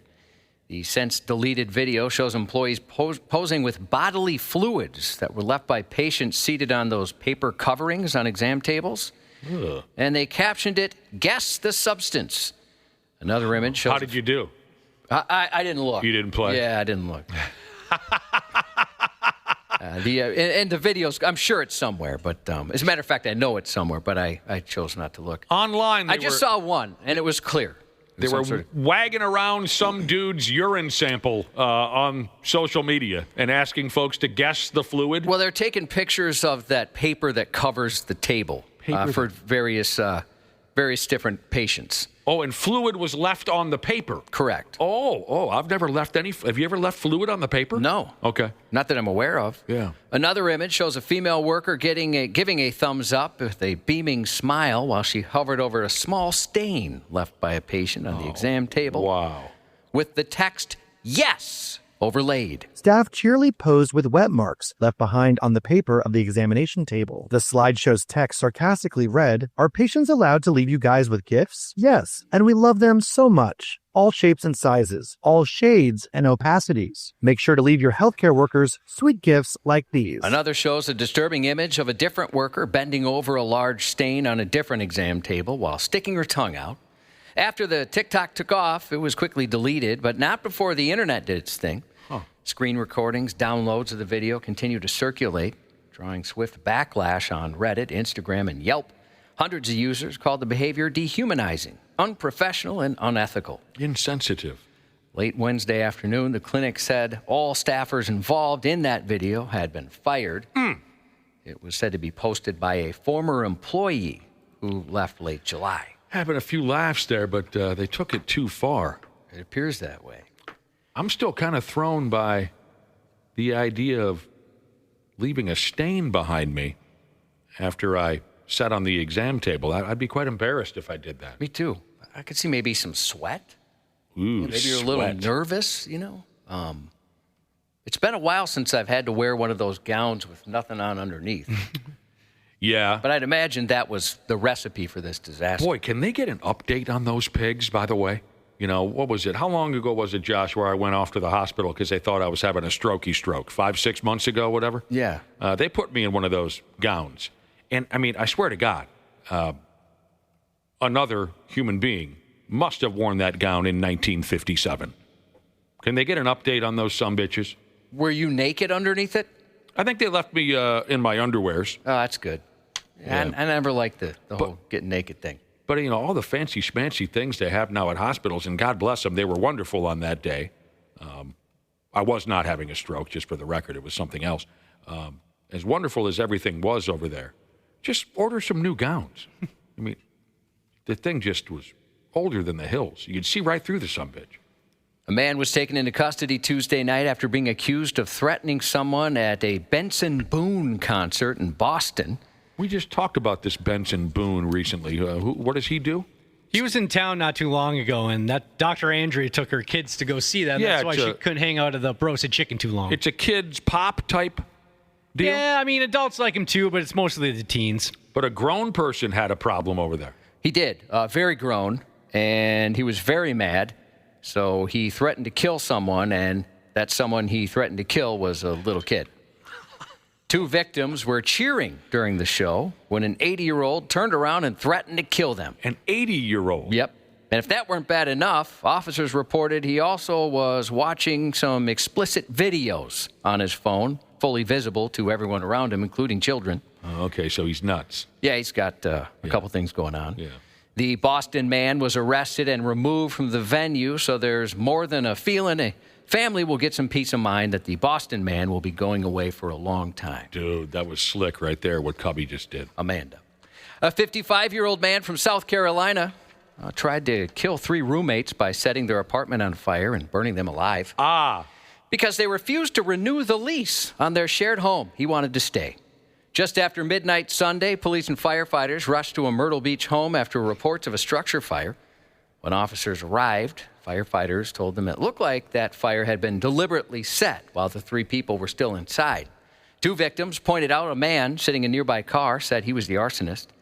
When a firefighter walked over and asked the driver if he was the one responsible, the man only laughed and then sped away. What the hell's so funny? I don't know. It's kind of what evil people do, right? Yeah. One of the victims, a female roommate who'd been inside during that fire, later explained why she thought that his rage may have been sparked. According to police, the 3 roommates had decided not to renew the lease and were preparing to move out, something he didn't take too well. Yeah. The woman told officers he was furious about it, and she believed that's what drove him to get so burny. Fire officials... He was more or less saying, if I can't live here anymore, then nobody will. Well, no, it was weird because his main concern was he had no place to go. And so he thought, hey, I'm going to be screwed. I can't afford this place if they leave. Did he realize if he burns the place down, he's in the exact same situation? Right back where he started. Thankfully, all 3 victims were able to jump out their bedroom windows to safely escape. Well, that's attempted murder. Oh, yeah, that's what he's being charged with. 3 times over. Oh, God, no. Northern Minnesota deputies thought they were raiding a drug den last week, but instead they stumbled into what looked more like a set of an Indiana Jones movie. A variety of venomous animals, including snakes and tarantulas, were among the items seized during a drug raid last Wednesday. Oh, boy. I got to say, it seems like a lot of these drug dealers have some pretty cool stuff laying around their place. Yeah? The Itasca County Sheriff's Office said a multi-agency team executed a search warrant at a house in Deer River.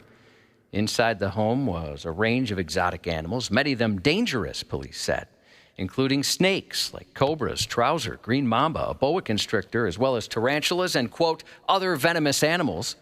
Also seized was a stolen gun with 60 rounds and enough meth for one heck of a party. Oh, no. 2 suspects, a 39-year-old man from Now Then and a 34-year-old woman from Maple Lake, were scooped up with the serpents and taken into custody. Well, that is shady A to the by God F.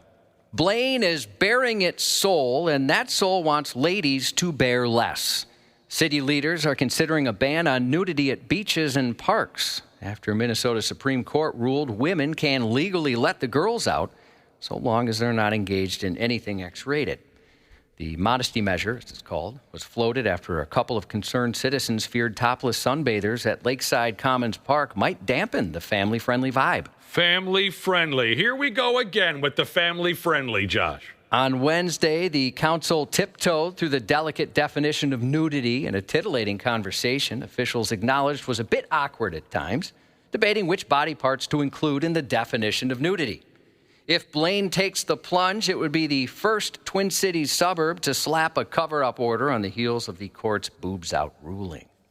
I keep hearing about this, women are allowed to go topless here and there and other places. I still haven't seen it happen. Yeah, I must not go to the beach enough. Nor have I. Or at all. Well, yeah, that would include enough, yeah. I'm a little burned out on the family-friendly vibe, I am. I got to admit that to you, Cubby. Yeah, you want it more adults only, pretty much everywhere. Yeah. In theaters this week, the 9th and final installment in the Conjuring universe. Oh, Jesus, it's about time. The Conjuring Last Rites. Every case is different. Every family's different. Once we start, there's no going back. Anything can happen. And most likely anything will. If you're more into a comedy than the occult, perhaps you'd be interested in Twinless. 2 men, played by Dylan O'Brien and James Sweeney, who lost their respective twin brothers, develop a growing friendship after meeting in a support group. But then Dylan finds out the other guy might not be what he seems. Roman said you lost a twin, so you know what it feels like to be split. You just have to know your limits. I wish I could take it back. You know, people say, just be yourself. Like, what version of me? Together or separate? Together. Separate. On the streaming side, a new Apple TV Plus original starring Denzel Washington and directed by Spike Lee called Highest to Lowest, where a music mogul faces a life and death moral dilemma when he gets caught up in a ransom plot. I know what it is to risk everything you have for something that you want. I know what that means, to have nothing and want everything. What is that? Insurance. That's Jake from State Farm. Turns out we've all been saying Denzel's name wrong. In theaters this week, the 9th and final installment in the Conjuring universe. Oh, Jesus, it's about time. The Conjuring Last Rites. If you're more into a comedy than the occult, perhaps you'd be interested in Twinless. 2 men, played by Dylan O'Brien and James Sweeney, who lost their respective twin brothers, develop a growing friendship after meeting in a support group. But then Dylan finds out the other guy might not be what he seems. On the streaming side, a new Apple TV Plus original starring Denzel Washington and directed by Spike Lee called Highest to Lowest, where a music mogul faces a life and death moral dilemma when he gets caught up in a ransom plot. Turns out we've all been saying Denzel's name wrong. And he set the record straight this week on Jimmy Kimmel Live. My name's not pronounced Denzel. My name's pronounced Denzel. Oh. I'm Denzel Jr. My father's Denzel Hayes Washington Sr. I'm Denzel Hayes Washington Jr. My mother would say, Denzel, and we both show up. So she said, from now on, you're Denzel. Well, that's how it got pronounced Denzel. Oh, that's smart. He said, you're Denzel. You're Denzel and you're Denzel. I feel like a damn fool. Well, why the hell didn't he tell us this 40 years ago? I don't know, and he's not the only one. Likewise, if you've always struggled with how to pronounce the name of actor Steve Buscemi, so is he. He addressed it Wednesday on Jimmy Fallon. Buscemi, I like that. Buscemi, but it's not, right?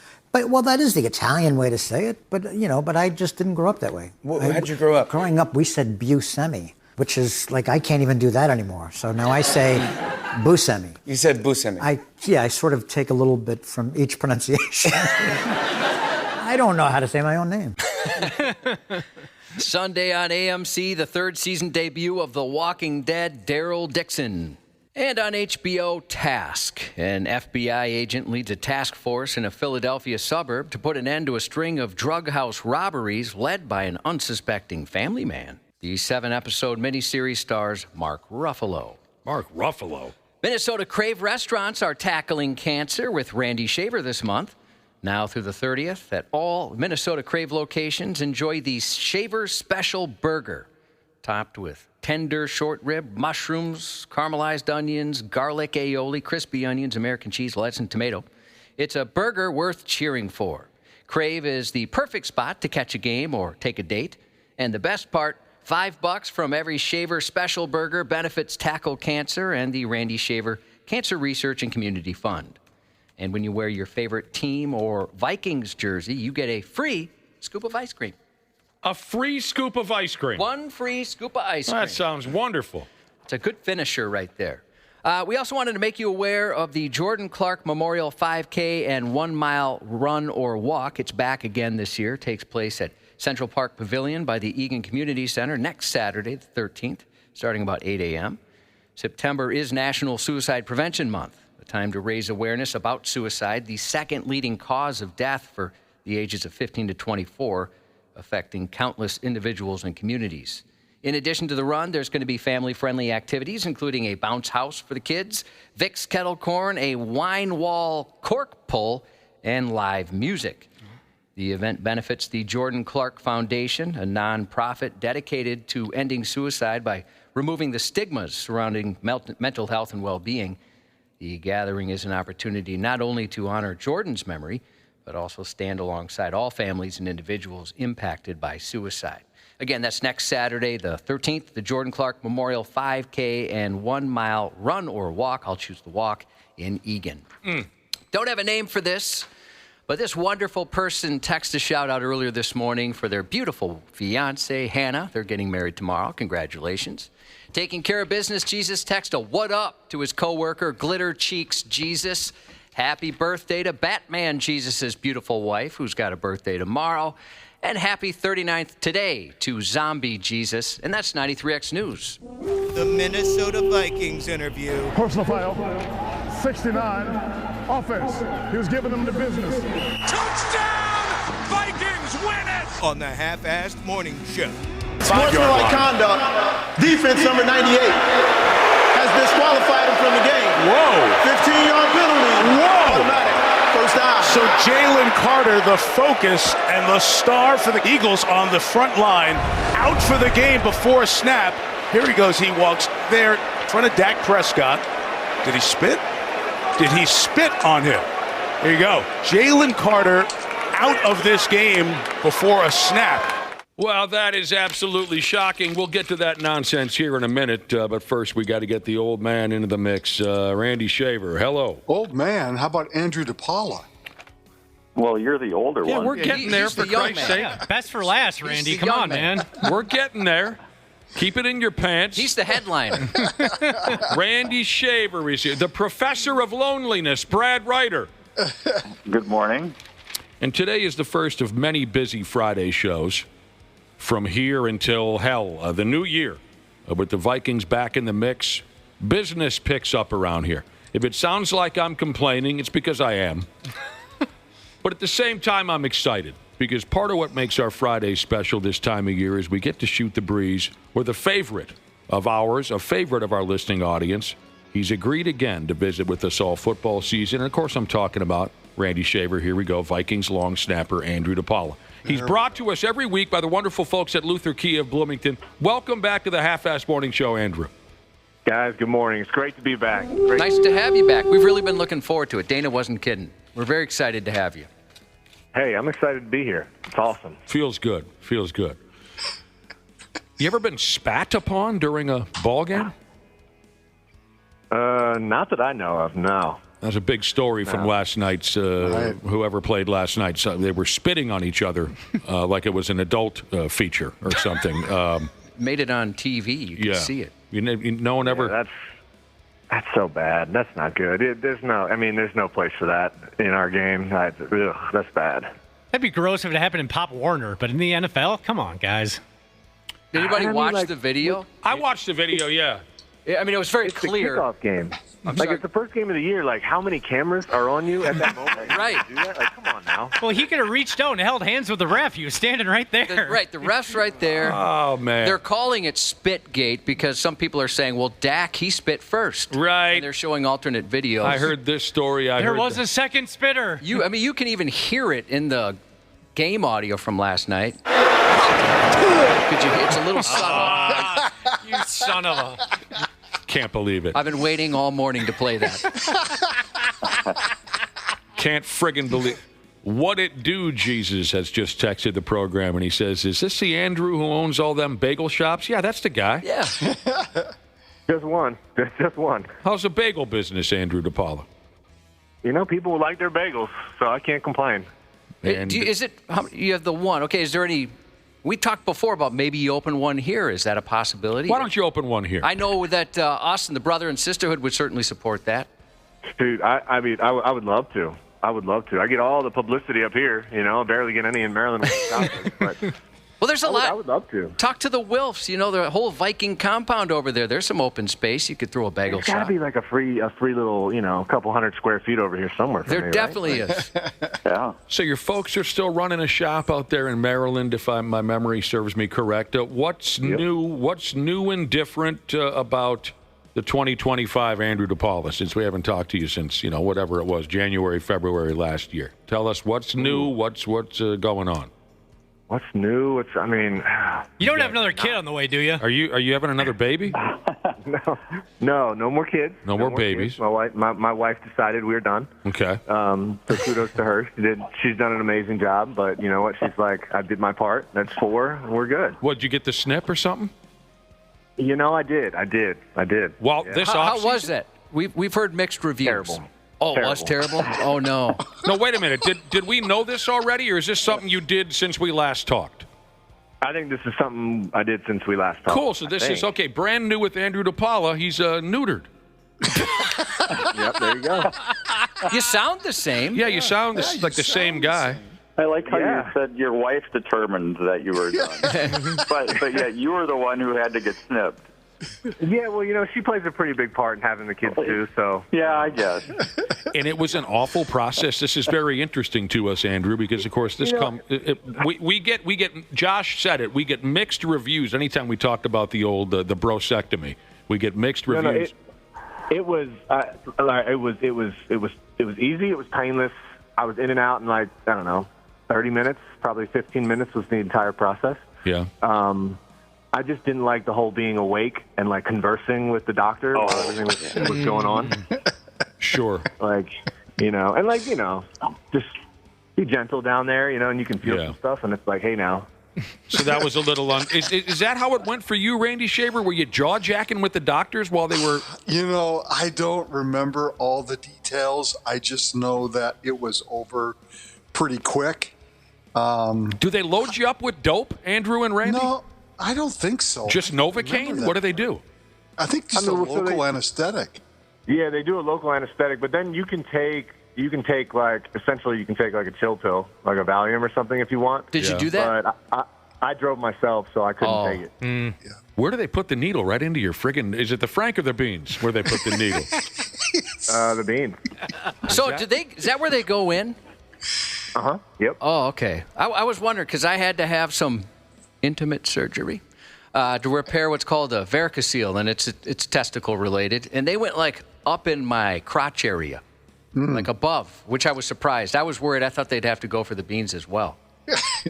Oh, yeah, no, I've heard two. So, like, either they do one slit on each side, and they do one at a time, or I heard from another guy who had it done, they did one slit in the middle of the beanbag. Oh, and really? Then they just kind of fisted in on both sides and snipped it. Wait a minute, fisting? What? I think if he said fished, but I thought he said fish. Oh, F-I-S-H. He didn't fist him. No. I've never crossed my leg so hard in my life right now. Well, that's really interesting. A buddy of mine told me afterwards, this is a bit crass, but he's like, yeah, we got to be careful. They told me to clear the cannon 50 times before we can get rid of a condom. What's that now? One more time. He was told that he had to go for it 50 times before they'd consider like everything's After gone. it's over, yeah, he has to. How many times did you masturbate? Yeah, and when's the last time? Yeah. We're starting off the season strong. We're not holding anything back. No, we've become close enough where we can talk. This is a medical conversation.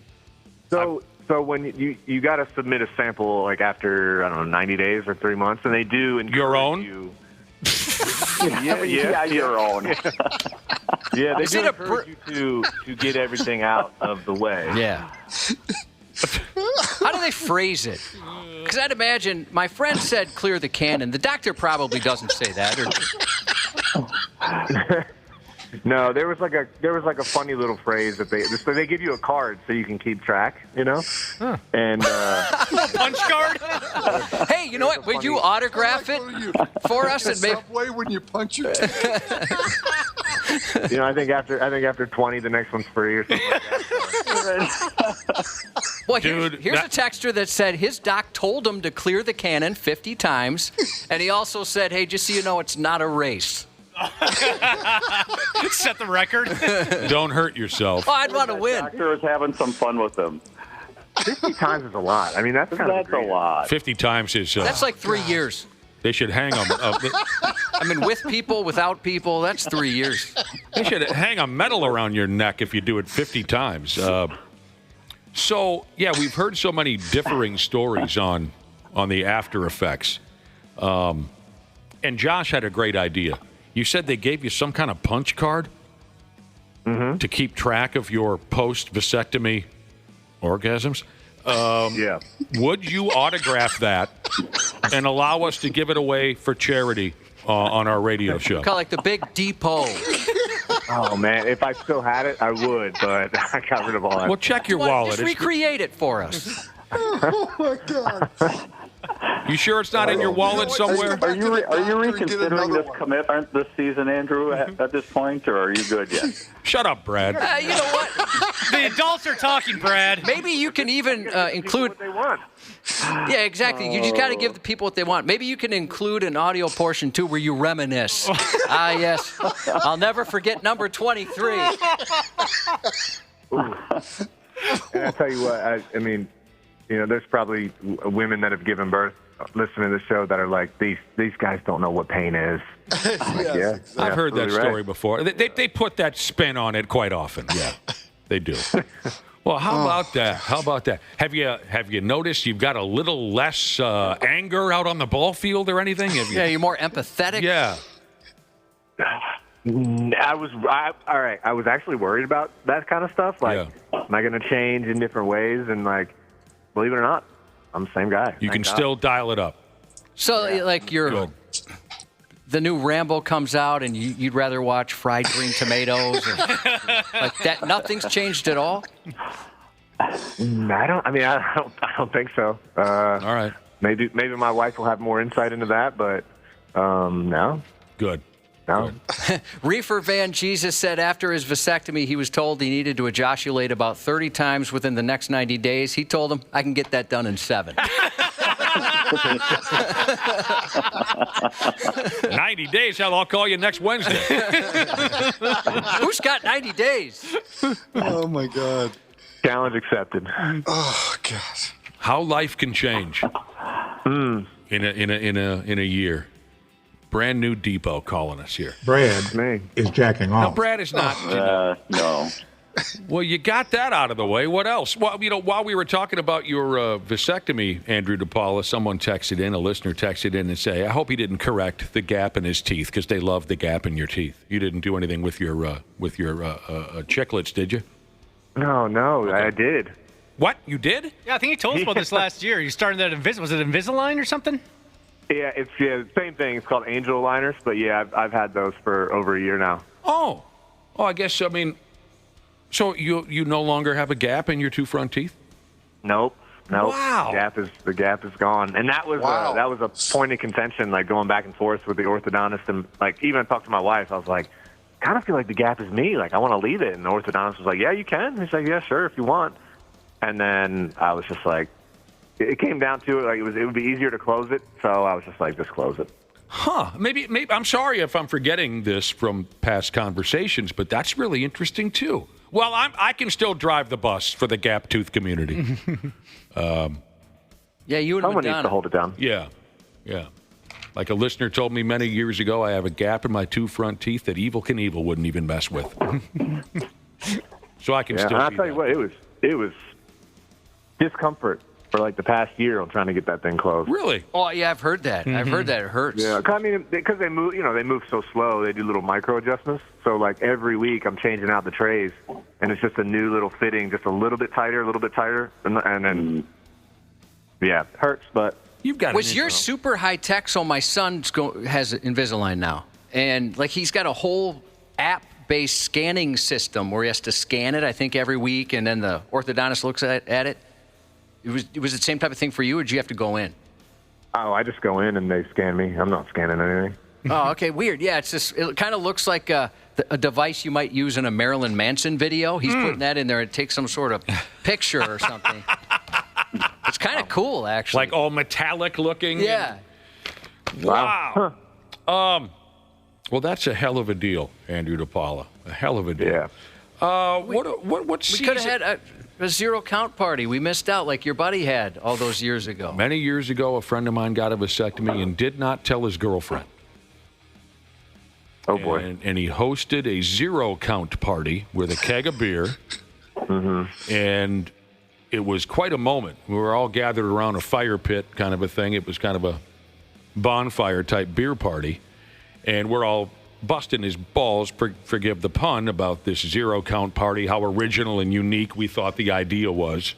Not that I'm much for theme parties, but this was a keeper, zero count party. And his girlfriend says, wait, what? And he said, well, yeah, it's a zero count party because I got a vasectomy.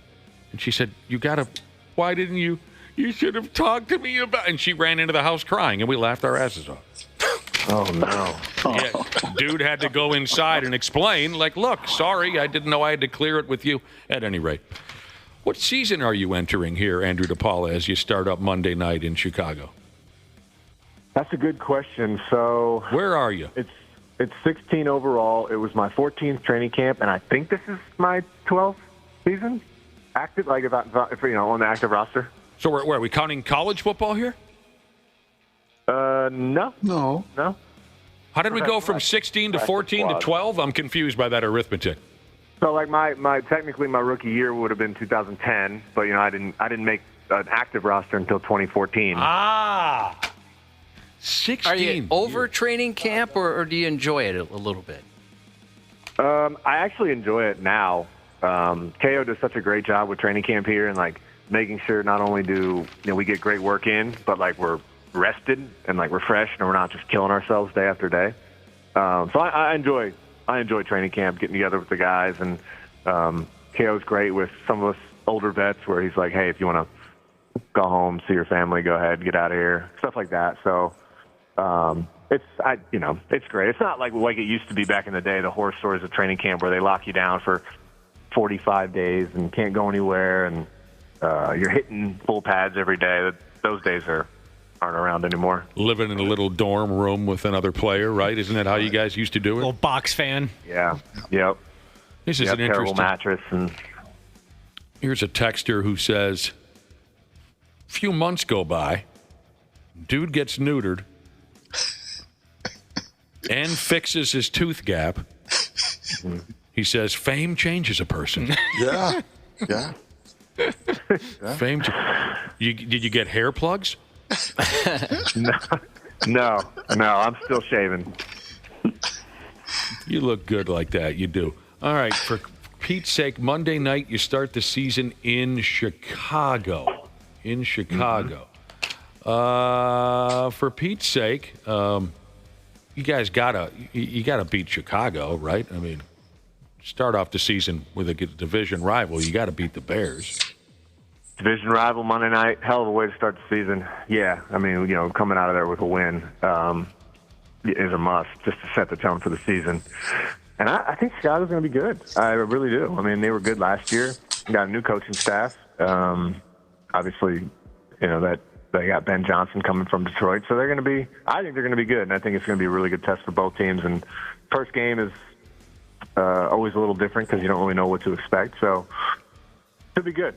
It really should be good. Monday night, you get a little extra attention, right? The media. Who does Monday Night Football now? Who calls the game? So Buck and Aikman. Yeah. Who? Joe Buck and Troy Aikman. Oh, yeah, Joe Buck and Troy Aikman. I like those guys together. I do. There might be a Manning cast this week, too. I think you're right, yeah. Oh, would you accept an invitation to the Manning cast, Andrew DePaula? You like that? You ever watched that program? I actually never watched it. I've only seen it once. I watched the first one. That was about and I get it. I get what they're trying to do. I bet you'd fit in you'd fit in great with those guys.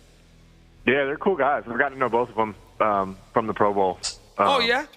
So they're really cool. Yeah. Oh, that's right. They've been coaching the Pro Bowl, the two of them. Okay, well, this is great then. Who do you like better? Has to be Eli.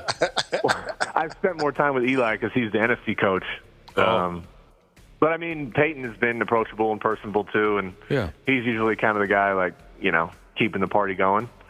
I can see that. Eli comes across as very funny. Yeah. Which he never seemed to when he was a player, but afterwards he does seem Eli's got this really funny, dry sense of humor, and, his timing with jokes is so spot on. It's like the first time he said something, he told me a joke, I didn't even know it was a joke, and then I was like, wait a minute, that's funny. I turned around and I'm like, that was a joke. I knew it. He's clever. I'm an Eli guy also. Yeah, he's great. He's got a really cool personality and a really cool sense of humor. So yes. You go ahead. No. On the topic of balls again, but this is footballs. The announcers last night were talking about how the footballs are different this year for kickers.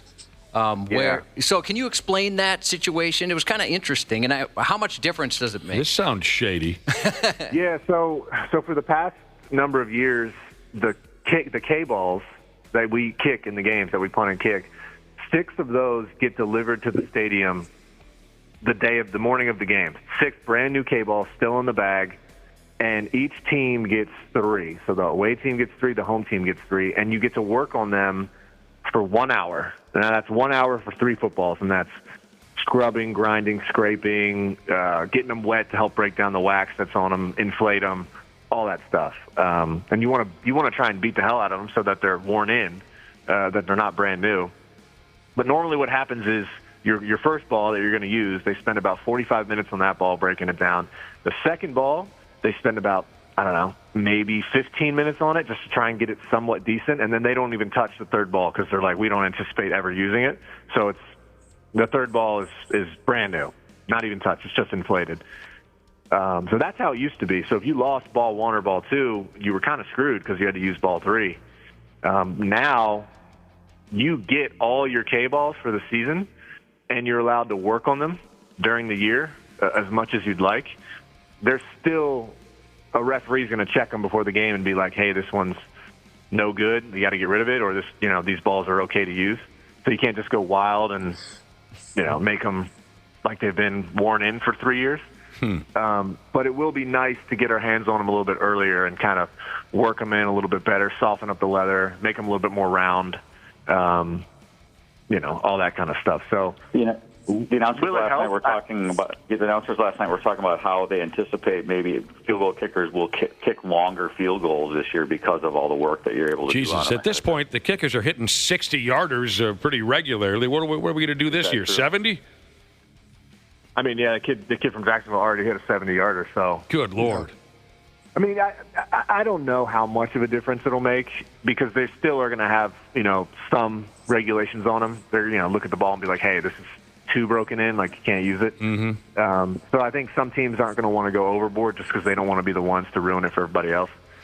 Before we let you go, Andrew DePaola, listeners have been reminding us of an honor that was bestowed upon you a couple of weeks ago. We found out about it. We talked about it on the program. You were featured on the game program at the new Metrodome during one of your preseason games, and someone told us it was the first time that a long snapper had been on the cover of the team program in 35 years or ever or something like that. Were you even aware of the fact that you were on the cover of the program? Yeah, how cool is that? So I was. They came up and interviewed me and then told me. And I was like, oh, cool. And then I was like, can I ask which one? And they're going to be like, yeah, it's going to be the second home preseason game. And I'm like, oh, okay, that's cool. So the cool thing is, like, my daughter was, like, cheering in the little Vikings cheerleader thing pregame. Sure. She was out there on the field cheerleading. Cool. So her, my wife, and my son got to the stadium early, and they kind of saw, and they were like, oh, wow, like, this is really cool. That is But I don't know, like, seeing my face on 60-plus thousand seats was cool, but they were excited. They were excited to see it, and they grabbed a few and brought them home. It's really cool to have you back in the mix, Andrew DePaola. We look forward to talking to you every, I don't know, what are we trying to do, every Friday? Usually, that's the goal. Yeah. Every Friday. Cool. I'm down. I can't wait. This is fun to be back.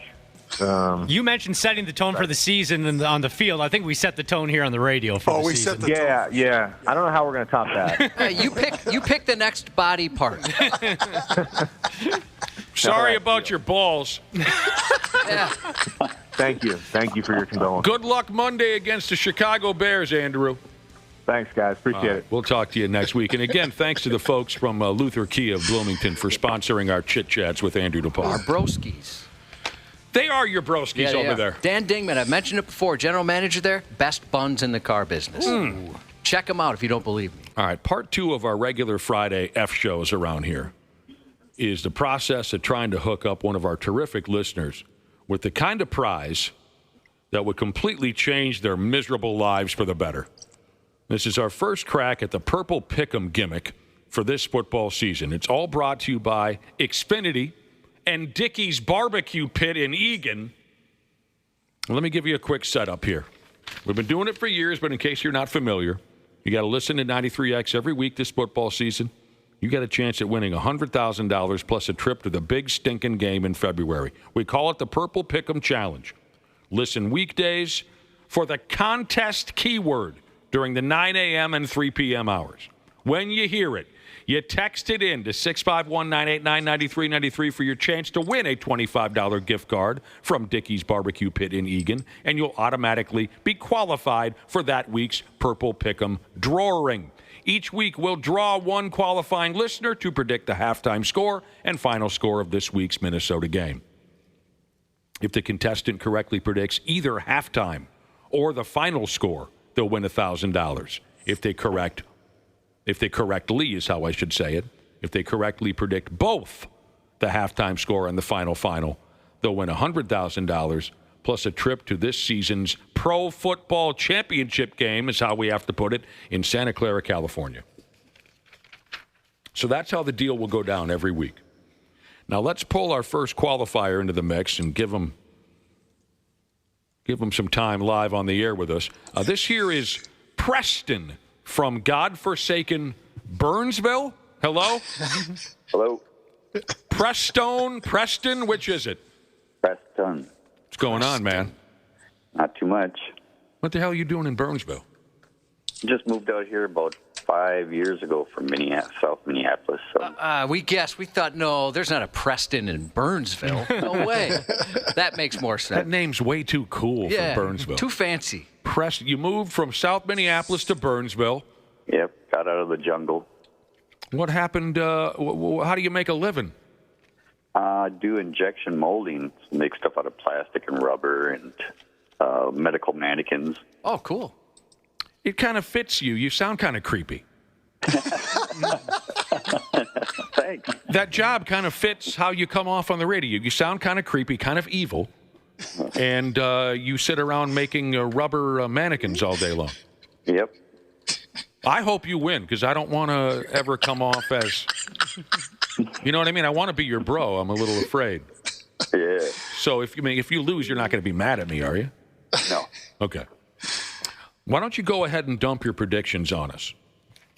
Okay, for the halftime. Yes, I got halftime. Minnesota 10, Chicago 7.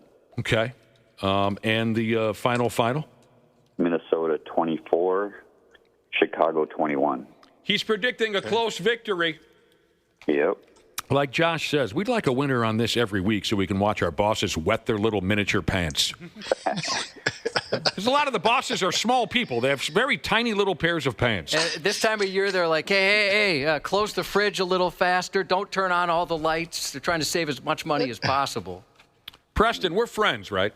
Yep. Okay. All right. Good luck. And maybe we'll hear from you on Monday as the winner of a big pile of money. You could $1,000 if you get either one, $100,000, and a trip to the big game if you get both of them. Thanks, Preston. All right. Thank you. All right. That'd be awesome. He could have a party and make all of his friends. If he wins this $100,000. It's awfully crowded in here. Mind if I sit next to you? All right, last night's season debut NFL matchup was a hell of a deal. Never saw it, but I understand the Eagles beat the Cowboys by a few points. And there was crazy things going on. The field was evacuated at one point due to lightning. Players were spitting all over each other like it was a Tiffany Watson porno movie. Tell me everything you know about this one, boys. I watched it until the weather delay. It was a really good back-and-forth game, and then I kind of, figured that it was going to be a late night, so I went to bed. But nobody scored after that, Randy. Did you watch the end of the game? Yeah, I watched actually the second half because I was in Goodhue, Minnesota last night watching a high school football game. So I got back about 9 o'clock, it was going to halftime. The player who spit on Dak Prescott, he will be suspended, right?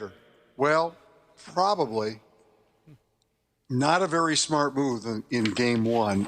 I know there was some other video I saw this morning of Dak Prescott kind of spitting. He didn't spit on the guy, but they were looking at each other when he did, and then Carter actually spit on Prescott. Not a smart move. He's their best interior defensive lineman. If you watch the first half or listen to it, you know that Dallas ran the ball up the middle last night on a fairly consistent basis in the first half. Neither team could stop each other in the first half. Neither team stopped the other in the first half. There was there were no turnovers. It was all touchdowns and field goals. There were no punts. Yeah, there were no punts in the first half. The right team won. The second half was totally different than the first half of that game. Here's a meme that I saw online. It said, a season-ending injury on the first play. Players spitting back and forth, a brawl 10 minutes in, an unsportsmanlike conduct, a game suspended due to weather. The NFL script writers are emptying the clip for the season opener. That was very chippy, that's for sure. Yep. The weather was a factor, too. So. The announcers were saying if Philadelphia would have lost last night, it would have been Carter's fault. I mean, they were kind of putting it on. Oh, yeah. The way Dallas was moving the ball up and down in the first half, you had the feeling they probably were going to lose, and it probably was going to be his fault. I mean, not totally, but mostly because their defensive game plan is around him all the time. I didn't see the second half, but CeeDee Lamb apparently was pretty bad in the second half. Never heard of the guy. He was really good in the first half. Yeah, that surprised me to read. Well, there you go. That's how the first game of the season played out. There's another one tonight, and it's played in. So people are trying to tell me this game's being played in Brazil. I'm not buying it. It is. Now, this is sneaky, and I like it, as we're heading into the very first week of the NFL. I like this bit. At Seattle Seahawks home games this season, they're going to up and send undercover cops into the bleachers wearing jerseys of the opposite ball club so they can arrest dickheads. That's awesome. Oh, boy. That's interesting. They're going to make a lot of arrests, I bet. Try that in Philly. No, thank you. Seattle's one place. Try that in Philly. Going to send undercover cops into the bleachers wearing the jerseys of the visiting ball club so they can bust douchebags. Can you imagine if they would have sent those guys into a Raiders home game back in the day? Oh, my God. No, thanks. I'll just infiltrate a cartel and be safer. I think I'd rather be in prison than have to navigate a Raiders home game. It would just be a conga line out the ballpark if they were pulling that. It says here the cops will be looking for the following. Behavior that is unruly, disruptive, or illegal behavior, over-intoxication, offensive language, or obscene gestures. Josh, you can't give them the old... I love it when people do that. Especially when it's enthusiastic. Yeah. And when there's a conclusion. Have you ever seen that before? Oh, yeah. The big explosion at the end? They just give you, and then they... Oh, there's a... Yeah. There's a... Yeah. You follow me there? And sometimes it's a two-hander if it's a good amount. My goodness, that is obscene. The cops will be looking for verbal or physical harassment and big veiny lime green rubber dildos. I think they may find all of the above. Yeah. They may be very, very busy the way it sounds. Gosh, I would think so. So, I don't know who to believe now. I was looking at the Chive yesterday, and they had an article about stadium beer prices for every NFL team. We just covered this a couple days ago. It contradicts what we talked about a couple days ago. Now, these prices are based on tall boys, the big 16-ounces. Oh, I love an ice-cold tall boy. I do. We read a couple days ago that the Baltimore Ravens ballpark has $5 beers, but this here report says that beers at a Ravens game is $11. The story here also says that a beer at a Vikings game is $8. A 16-ounce tall boy sure as hell is not $8 at a Vikings game. It's $13 or $14 last time I saw. Yeah, I agree completely. It's not $8. I know that much. I don't go to many games, but I know it's not $8. So I don't know. I mean, just talking. I say F it. The best way to avoid getting cornholed by beer prices at a ball game is to show up drunk. A lot of people do. That's what tailgating's for. It sure as hell is not $8. Someone tell me that went to a preseason game this season. A 16-ounce tall boy. No way it's $8 at the new Metrodome. Someone text in and tell us. Golden Gopher football plays at home tomorrow, right? Yes. Early game. Northwestern State. Who is that? Normally, I pride myself on knowing some of these garbage small schools. I don't know Northwestern State. Am I getting the right name? Yeah, Northwestern State, the Demons. The Demons. Where are they from, Where Brad? are they from? Or, I'm not sure. What's the other guy's name? Dana. I'm looking Louisiana. Louisiana. If I got Is the that right? unless Okay. there's more than one Northwestern State. That's a long game to come and get your ass kicked. A long trip, I should say, to come and get your ass kicked. I'm sure they're getting a check, so. Well, yeah, but it's still a long ways to go to get your ass kicked. Louisiana, you say? All right. Next week will be a little bit more tougher test for the boys. They got to go out and play at Cal. California. Yeah. The Golden Bears. Yep. The band is on the field. 715 Vikings fan Jesus says a 16-ounce beer at the new Metrodome is easily $14 plus. So I don't know where the hell the Chive's getting their information.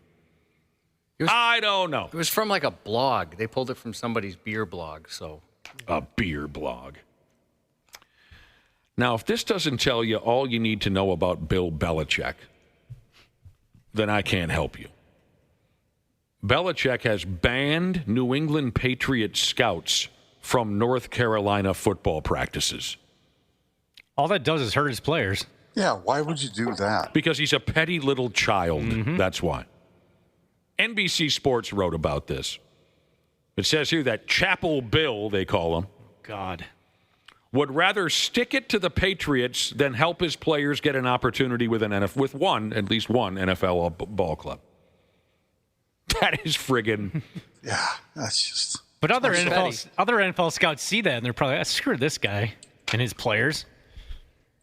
I'm so tired of. Yeah. Yeah, we should just retire Bill Belichick from the show. Based on their performance the other night, not many of his players are going to be looked at. No, they're not going to be getting. Not going to matter anyway. Yeah.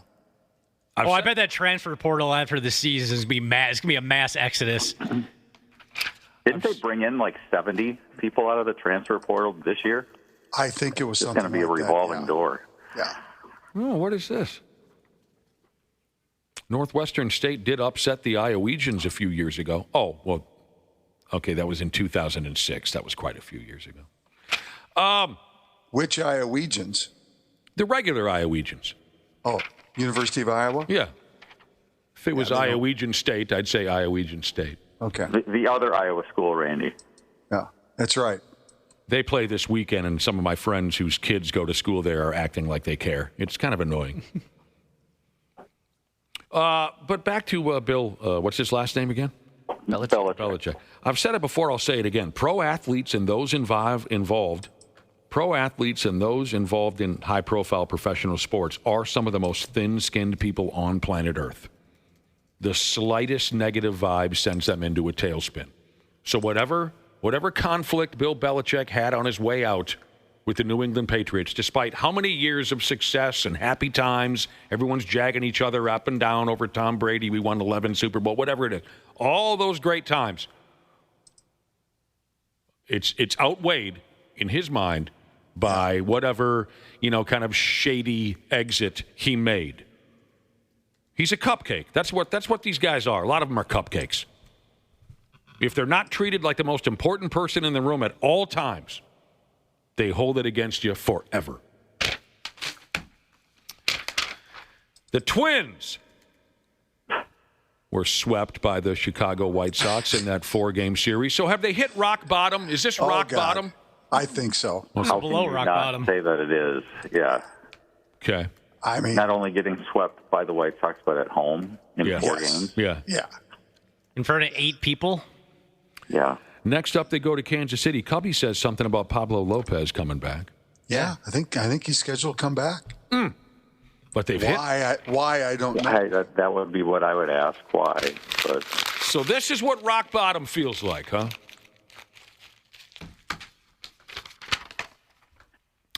I'm not sure how you can be more optimistic than a White Sox fan at this point. Jeez, no doubt. Yeah, what would you rather be, a Twins fan or a White Sox fan right now? I don't know. What's the difference? I don't see much of a difference. So I'll stick with the Twins. Meaning I'll continue to cheer for the Twins. Well, I wasn't thinking someone's going to flip side. I'm thinking who has it worse. Who would flip sides? Out-of-state team. Who the hell would do that, Dana? Not me. Suddenly become 1,000% devoted to a team out of nowhere. Who would do that? Wear their various clothing every single day. Every day. I'm only wearing one piece of clothing today, and it's weekend. It's game week. Don't start. Yeah, put some clothes on. It's disgusting. I'm just wearing the Bills hat, nothing else. All right, check this out, you guys. You're going to like this. Floyd Mayweather and Mike Tyson have agreed to box each other.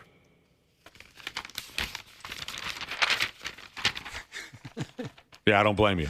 A lot of people are saying, well, boxing just died. It's done. I don't blame you for being silent on that. I don't know when it's going to happen. Next year. And I don't care. This is so friggin' pathetic. I'm so done with this crap. But I did see someone who's probably trying to make money off of Floyd Mayweather and Mike Tyson patty caking each other back and forth in what some would call a boxing match. I did see someone write, "This fight is as unpredictable as it gets." I disagree. It's absolutely, what's the word I'm looking for, Josh? It's actually the exact opposite. The exact opposite. Do you think it's going to be a draw? I don't know what it'll be, but it won't be real. Nobody's going to get knocked out. As unpredictable as it gets, we are not stupid. Stop trying to sell us on feces. Caitlin Clark out for the rest of the WNBA basketball season? Oh, man. That's a bummer. Angel Reese suspended by the WNBA? Too many technical fouls. There's a sale at Penny's. What movie? Airplane. Those are the top two stories from the WNBA. Caitlin Clark will miss the rest of the basketball season. The best player in the league, Angel Reese, has been suspended for too many technical fouls. Round one playoff tickets for the Lynx go up for sale tomorrow. You better get on that. Sure.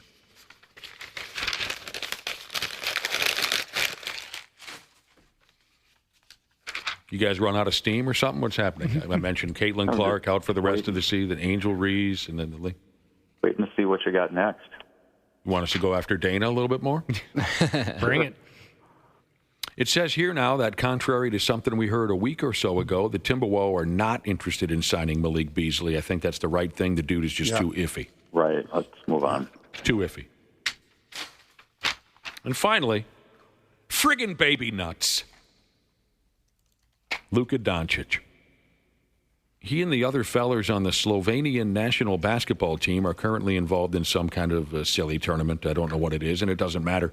Before a recent game, Baby Nuts was not standing with his teammates during their country's national anthem. And the Slovenian media, you know how they are, Randy. Yes. The Slovenian media was all hyped up over why Baby Nuts would not stand proud with his teammates while their anthem played. And after the ball game, Baby Nuts was asked why he wasn't around. And he gave him a simple answer, and that answer is diarrhea.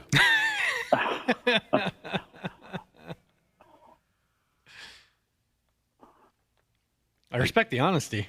I was going to say, hard to argue with the reasoning there. He told the media afterwards, I had to do something on the toilet. I wouldn't miss an anthem, but I had to go urgent. He had a code brown. He still did it standing up, though, just out of respect of the anthem. Well, sometimes you just don't make it. Oh, what a mess. What a mess that would be. Hand on his heart. Randy, are you okay? This is your wheelhouse. No. This is your...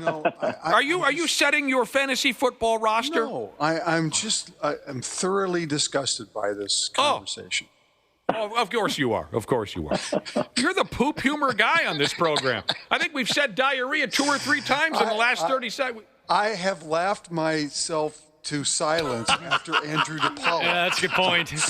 I'm surprised you're still alive, Randy. You cannot top that opening monologue with Andrew DePaola. Did we wear you out, Randy? That hit you where it hurt. It did. That was just too good. Yeah. I suppose that's a nice compliment. Oh, all right. There you go. Anything else going on? You guys got something cooking this weekend you want to talk about? No. You covered some high school football last night. Another one of your shows tonight? Is that what you're doing? Another show tonight, 9:30 on stripvarsity.com. I was down in Goodhue last night, watched a high school football game between Randolph and Goodhue. Nice little greater Minnesota football atmosphere until it started pouring rain in the second quarter. Oh. Yeah, it's fun. When are you going to make it out to Clara City for a game? I don't know if, because I'm associated with you, I don't know if I'm allowed to go. So I don't know how long the ban goes for, but I might have to get out there. They're part of McCrae, right? McCrae, yes. McCrae, yeah. What was it like playing football in overalls, Brad Ryder? It's easier to block in overalls. You guys have a wonderful weekend. We'll talk to you on. Oh, by the way, I mean, things can change, But I did chit-chat back and forth a little bit with Zachy Parisi, and he's planning on joining us on Monday. Oh, that'd be cool. That's awesome. That's a great. I mean, anything can happen. Congratulations. He's got a life. He's got kids and whatnot. But we did sort of confirm that he would talk with us. We'll have a busy. He can talk about J.J. McCarthy for us, too. Who the hell is J.J.? Yeah, quarterback for the Vikings. Oh, for Christ's sake. Yeah. Totally unproven, injury-prone? Yes. That's the guy. That's the guy. Yes. You guys have a good one. I was say you can ask Zach if he's been fixed down there too, and you can have a whole segment with him Just about redo the whole thing. Did he tell us? I thought Zachy. I think he's been. Yeah, I think he's told us about that. I thought he had those things. You're late to that party, Brad. Yeah. All right. Swing from someone else's jock for a minute, Brad. Right. See you later, boys. All right. See ya. We'll be back in a few minutes on the program.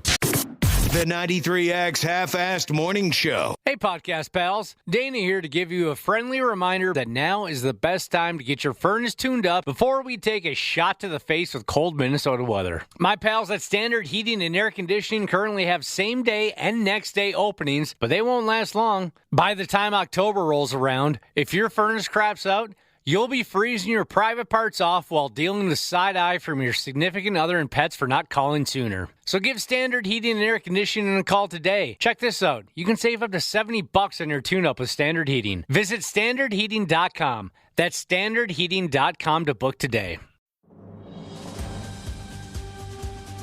This episode is brought to you by Progressive Insurance. Fiscally responsible, financial geniuses, monetary magicians. These are things people say about drivers who switch their car insurance to Progressive and save hundreds. Because Progressive offers discounts for paying in full, owning a home, and more. Plus, you can count on their great customer service to help you when you need it, so your dollar goes a long way. Visit Progressive.com to see if you could save on car insurance. Progressive Casualty Insurance Company and Affiliates. Potential savings will vary. Not available in all states or situations.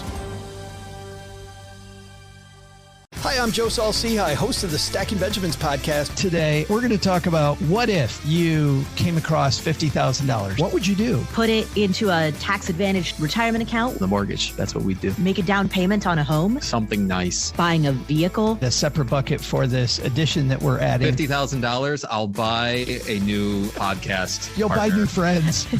And we're done. Thanks for playing, everybody. We're out of here. Stacking Benjamins. Follow and listen on your favorite platform. The 93X Half-Assed Morning Show. Man, oh man. We're on the downhill side of things now, Cubby. Coming up. Pretty close. It's 8:30. I can almost feel the pillow under my oversized skull. I can almost taste the leftover pizza that will be resting on my naked chest as I fade off to sleep this afternoon. Two questions. One. Yes. What is leftover pizza, as you call it?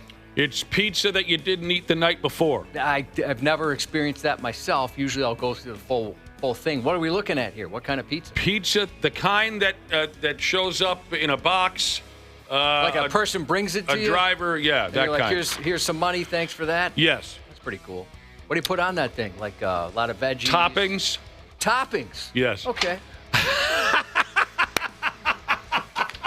And this guy's wild. Yeah. Square cut triangles. They're triangular. Well, I know what you're talking about then. Hope everyone's doing well. Welcome back to the Half-Assed Morning Show. Hope today is also your Friday. If you don't mind, I'd like to continue with a very nice text message that we just received from a place called Alabama. Okay? I once thought that love was a prison. Place I didn't want to be. I love you, Randy Owen. I haven't had the pleasure of visiting Alabama. Nice things. Anyone here ever been? No, but my folks went there years ago. They're bored out of their minds. Oh, really? We got a text message from Alabama. And it goes like this. Longtime listener and first-time texter. I know this is self-serving, but this is so nice. And we really appreciate this kind of thing. We really do. Longtime listener, first-time texter. This is a UPS driver from Alabama. He says, me and my buddy that also drives, we listen to the podcast every day. And he says, thank you guys for what you do. You bring us much joy. That's very kind. I'm bald as a baby's ass, he said, and my driving buddy is as skinny as a light pole We go by the nickname Slick and Slim. That's awesome. And what a nice text. Thank you so much. Out of curiosity, what got you listening to the show? Are you from Alabama, or are you from here maybe? You're a transplant? That's a great question. I'd be interested. I never this is would've- not like a research. I'm just curious. No. Personally, how that would ever happen. Never would have thought to ask that, but can I put you in charge of paying attention to that text machine? Yeah, I'll take a look. See if we get a reply from Slick or Slim.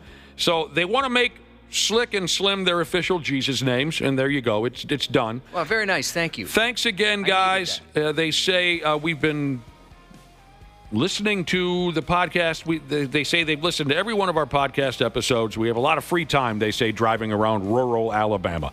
We appreciate that so damn much. And, if you can get back to Josh and answer his terrific question, what the hell, how did you find out about this operation down there in Alabama? Baby, you left me defenseless. I've only got one plea. I bet they got cool accents. In Alabama? Yeah. Yeah. What happened? I said I'd never had. Now, this is this person's words, not my own. I've never had the pleasure of visiting Alabama, I said. Mm-hmm. This person said, people who've visited Alabama and people who live in Alabama have also had not had the pleasure of visiting Alabama. I hear you. All right. We look forward to... Oh, here's an answer. Okay, go ahead. Said they're both born and raised just south of Birmingham. I literally found the podcast on the Apple Podcast app one day, and we've loved it ever since. Well, thank you very much. You just clicked on it for no good reason. Maybe it was our good looks. Do you guys like pizza? Sure. What do you put on that thing? Get back to us on Yeah. that one. What do you put on your pizza? All right. Thank you, gentlemen. Money's tight for a lot of folks these days. Josh, where do you get all that extra money? This and that. On the side, I'm a pube stylist. What the hell? Make a couple of bucks doing that every once in a while. You always seem to have money. I'm a bit of a saver and a planner. Check this out. Okay, this is a Canadian story. Canadians are trading sex for rent. In Canada, sex for rent arrangements are becoming more common. F me running. Are you serious? That's kind of concerning. It is a little friggin' concerning. Rent is high in Canada, according to what I'm reading. There's a housing shortage. It's forcing some people into these situations. Well, these aren't official rental agreements, but rather informal deals between landlords and the folks renting out the joint. What the hell? That doesn't... It's a little creepy. What the hell? Yeah, that sucks. I mean, things are crazy unaffordable. I mean, I have a couple buddies who are paying more for their apartment than we do for our house. I mean, it's a little wild. This is a story that cut loose a couple days ago. Sex for rent agreements are on the rise in Canada. And, of course, there's two sides of the public opinion. Some are saying, my God, this is prostitution. This is awful. Others are saying, no, it's just a mutually beneficial agreement. I never thought I'd hear that story come out of Canada. No, Canada's been weird lately, hasn't it? Seems like a lot of stories coming out of Canada have been odd. Maybe it's all those forest fires and whatnot. I haven't those smoke. They can smoke. It's going to their brains. A listener says it happened in the movie Kingpin. Oh, God, I can't watch that scene anymore. Where he jarred something loose right here. Nope. The hand gesture. Yeah. I have to fast forward through that scene. And didn't she say, what is it about good sex that always makes me have to cry? Yes. Yep. I can sit through all kinds of horrific this and that in movies. I have to fast forward through the scene in Kingpin where Woody Harrelson is throwing up in the toilet. It is so God-forsaken, disturbing. All right. Staying on the topic of money. You want to hear about somebody? What is this now? They made $30,000 in 6 months dumpster diving. Yeah, is this that lady that's It is a lady. around? Yep. It is a lady.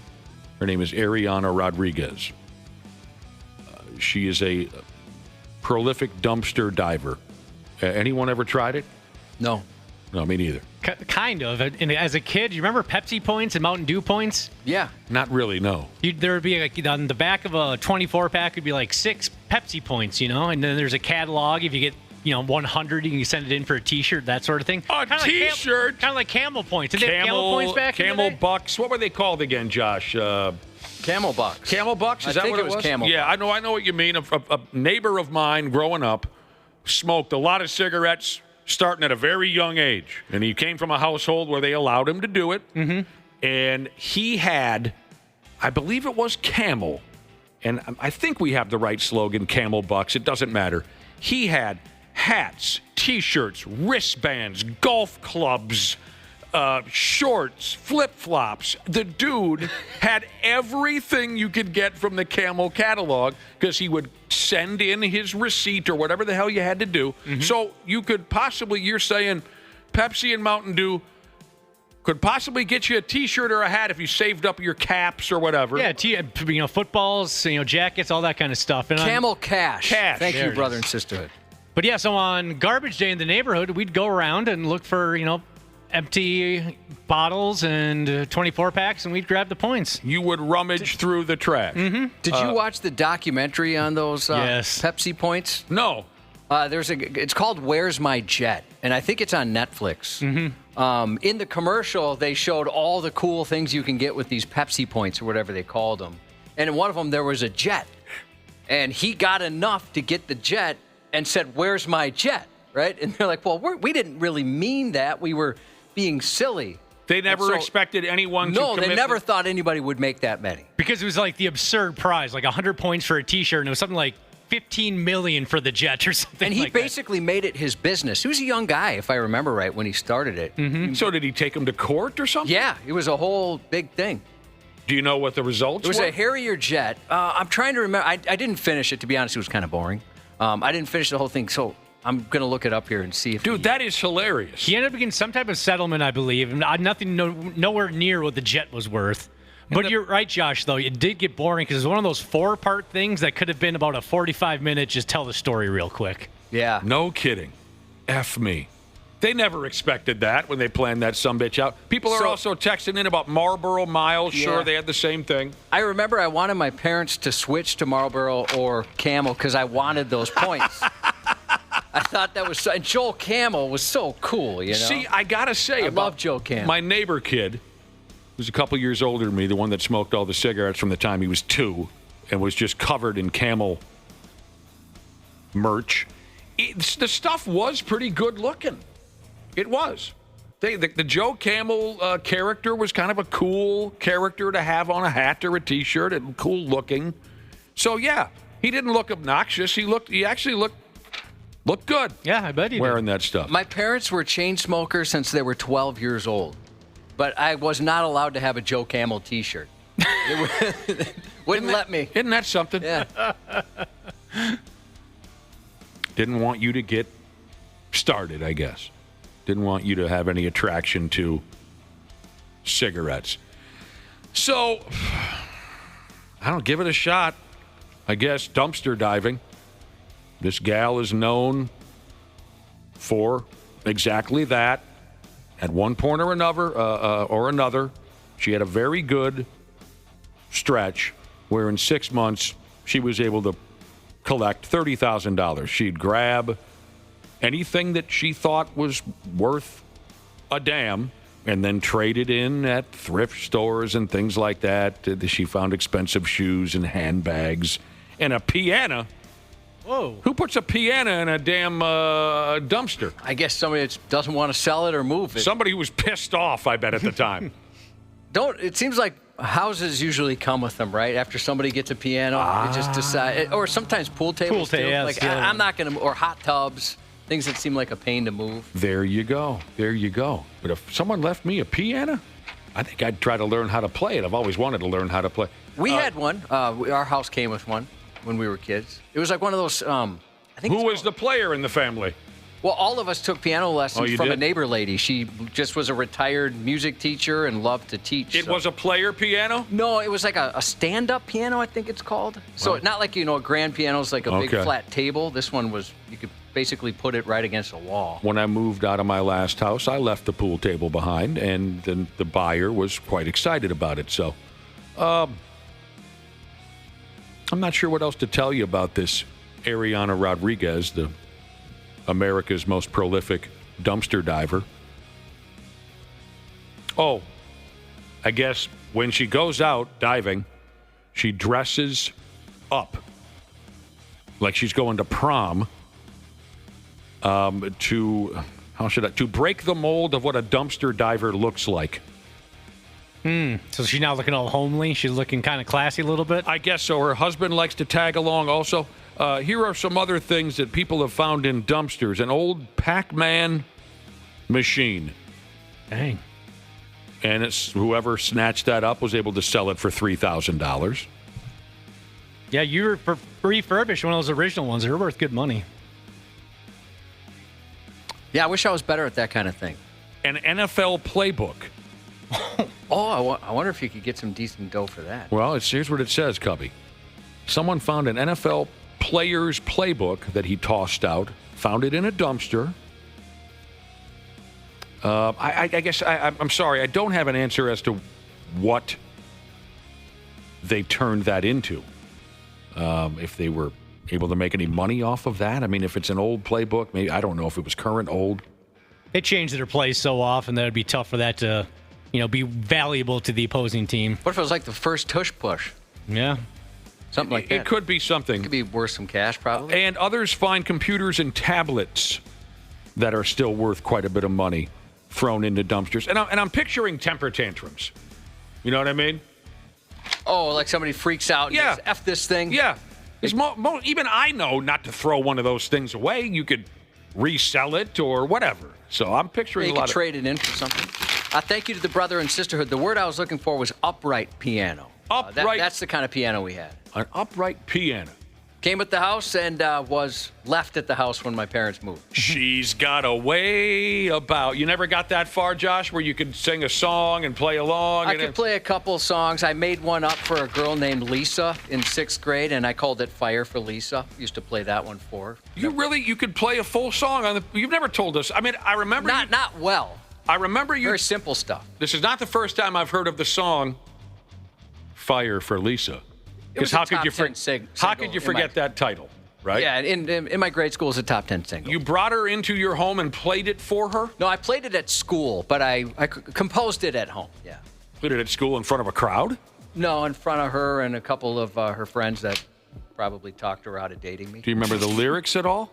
It was just a musical. I've never been good at writing lyrics or anything. It was just a song. Just music. Yeah, no it's just lyrics. music called Fire. Okay. I was an instrumentalist. I understand. That's it. I've heard that story before, but not in a long time. I dig that one. Just received a text message, Josh. We're out of here very shortly. Very shortly. Just received a text message, Josh, that said, "Sorry, boys, I had to give myself a second wipe. What did I miss?" Well, when they text, let's recap. Well, we were talking. He called pizza. He called it a safety wipe. Oh, sure. That makes sense. He had to go give himself a second wipe. Well, what we were talking about here, collecting points through repeated purchases of different items in order to get something for free. There were soda companies who did it, cigarette companies. I'm sure we're missing. Well, the punch cards, beer, stamps like from McDonald's. That the Subway game. Card. Oh, there's a McDonald's text here you're going to like. Oh God, yeah, it's specific. I'll read it. Since you just brought it up, I'll read it. Listener says, I was obsessed with the McDonald's Monopoly game years ago. Me too. I loved it. It's all I talked about and all I wanted to do. My dad flipped out one day and told me to, quote, go out and get laid or something. Well, he must have really been into it.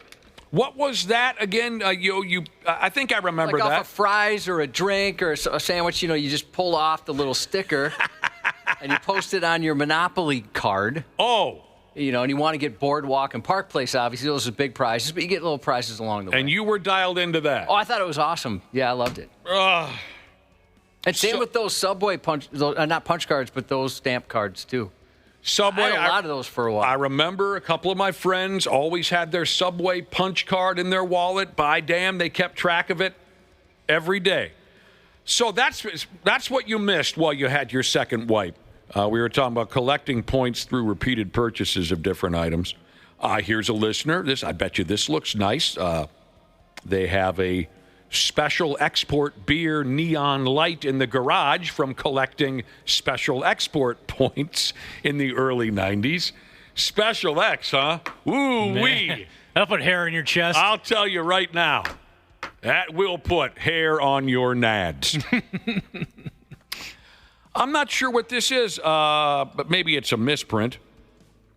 We talked about Camel Cash and Marlboro Miles. One of our listeners says, I still have a mint condition dirt jacket from saving my Marlboro Miles. Are they talking about like a duster? One of those big, long... I wonder. I've never heard that, but maybe it's a misprint. I've never heard dirt jacket before. Yeah, I haven't either. I'm picturing one of those long dusters that the Cowboys wear. You know what I mean? I don't know.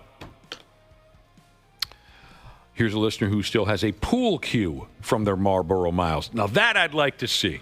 I'm a billiard guy. I'm a billiard player. I'd like to see your Marlboro pool cue. And another says, as a 90s kid, sounds like his parents provided him this little treat. As a 90s kid, every time we went to the beach, my brother and I had Camel beach towels, very fitting for 8 and 10-year-olds. God dang. That's all pretty cool. And I mean, I never was able to commit myself to that kind of a thing. Oh, now people are telling me we mentioned the Pepsi cap controversy about one dude collected so many caps. He thought he was going to get a jet. A Harrier jet, I believe it was. There's a documentary on that. Okay, well, people are telling me now there's a documentary on the McDonald's Monopoly game. Yeah, it was bad. I didn't see them. Oh, it's bad? I know the story, yeah. It was, Well, I never played. One guy rigged the whole thing, basically, and sold all the big prizes to all his buddies or to the highest family bidder. And friends and stuff. Mm-hmm. Well, it can happen. It can happen. It was very elaborate the way he was able to get those game pieces out of the factory that made them. It can happen to the best of us. My damn, some of these items that our listeners got their hands on by, repeatedly buying these different items, Zippo lighters, pool cues, billiard balls, every damn thing. Yeah, there's a new yogurt shop by us. We always go to the beach lately, Yogurt Beach, and they have a punch card, and it's kind of fun watching them punch that son of a gun. Well, you're very thrifty. Try to be. I can see you being the guy who would collect his points, keep his punch card on him, and this and that. That's totally. Fun. Do you still get the newspaper and cut out coupons? No, don't do that. Do they still even have coupons in the newspaper? I haven't had a newspaper come to the house, and I have a subscription to the online newspaper. Do you sign up for Groupons? Do you remember those? Yeah, no, I do not. My wife has done a lot of that kind of thing in the past, though. Like you go to the zoo or something like that, for discounted like price. a 2-for-1 or something. Well, I think if it's something that you do from a young age, it sticks with you for the rest of your life. At least I can speak. My source being one of my oldest friends. Even when he was a kid, I'm talking 4th, 5th grade, he would sit there with his dad Sunday and cut out every coupon they thought would be useful. And to this day, now he's a 54-year-old man, he knows the inside friggin' deal on everything.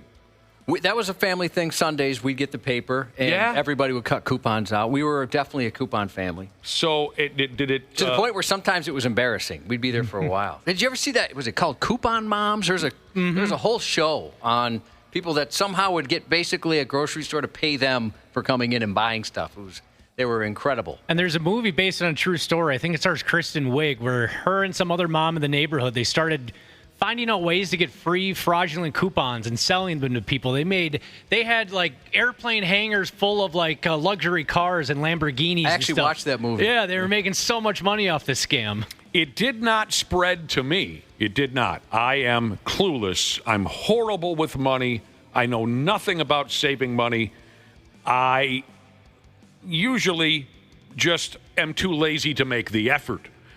But my mother is unbelievable when it comes to that kind of thing. She will buy an item she doesn't need because it's a deal. That's the goal, right? Yeah, Some that of is. those? Yeah. It's ridiculous. That's how they get you. She will come home with items that she will never use, and she's well aware of that. But it was a deal. Agent Cop Jesus says that he has a punch card for his sergeant's office. 2 more visits, and he gets a 3-day vacation.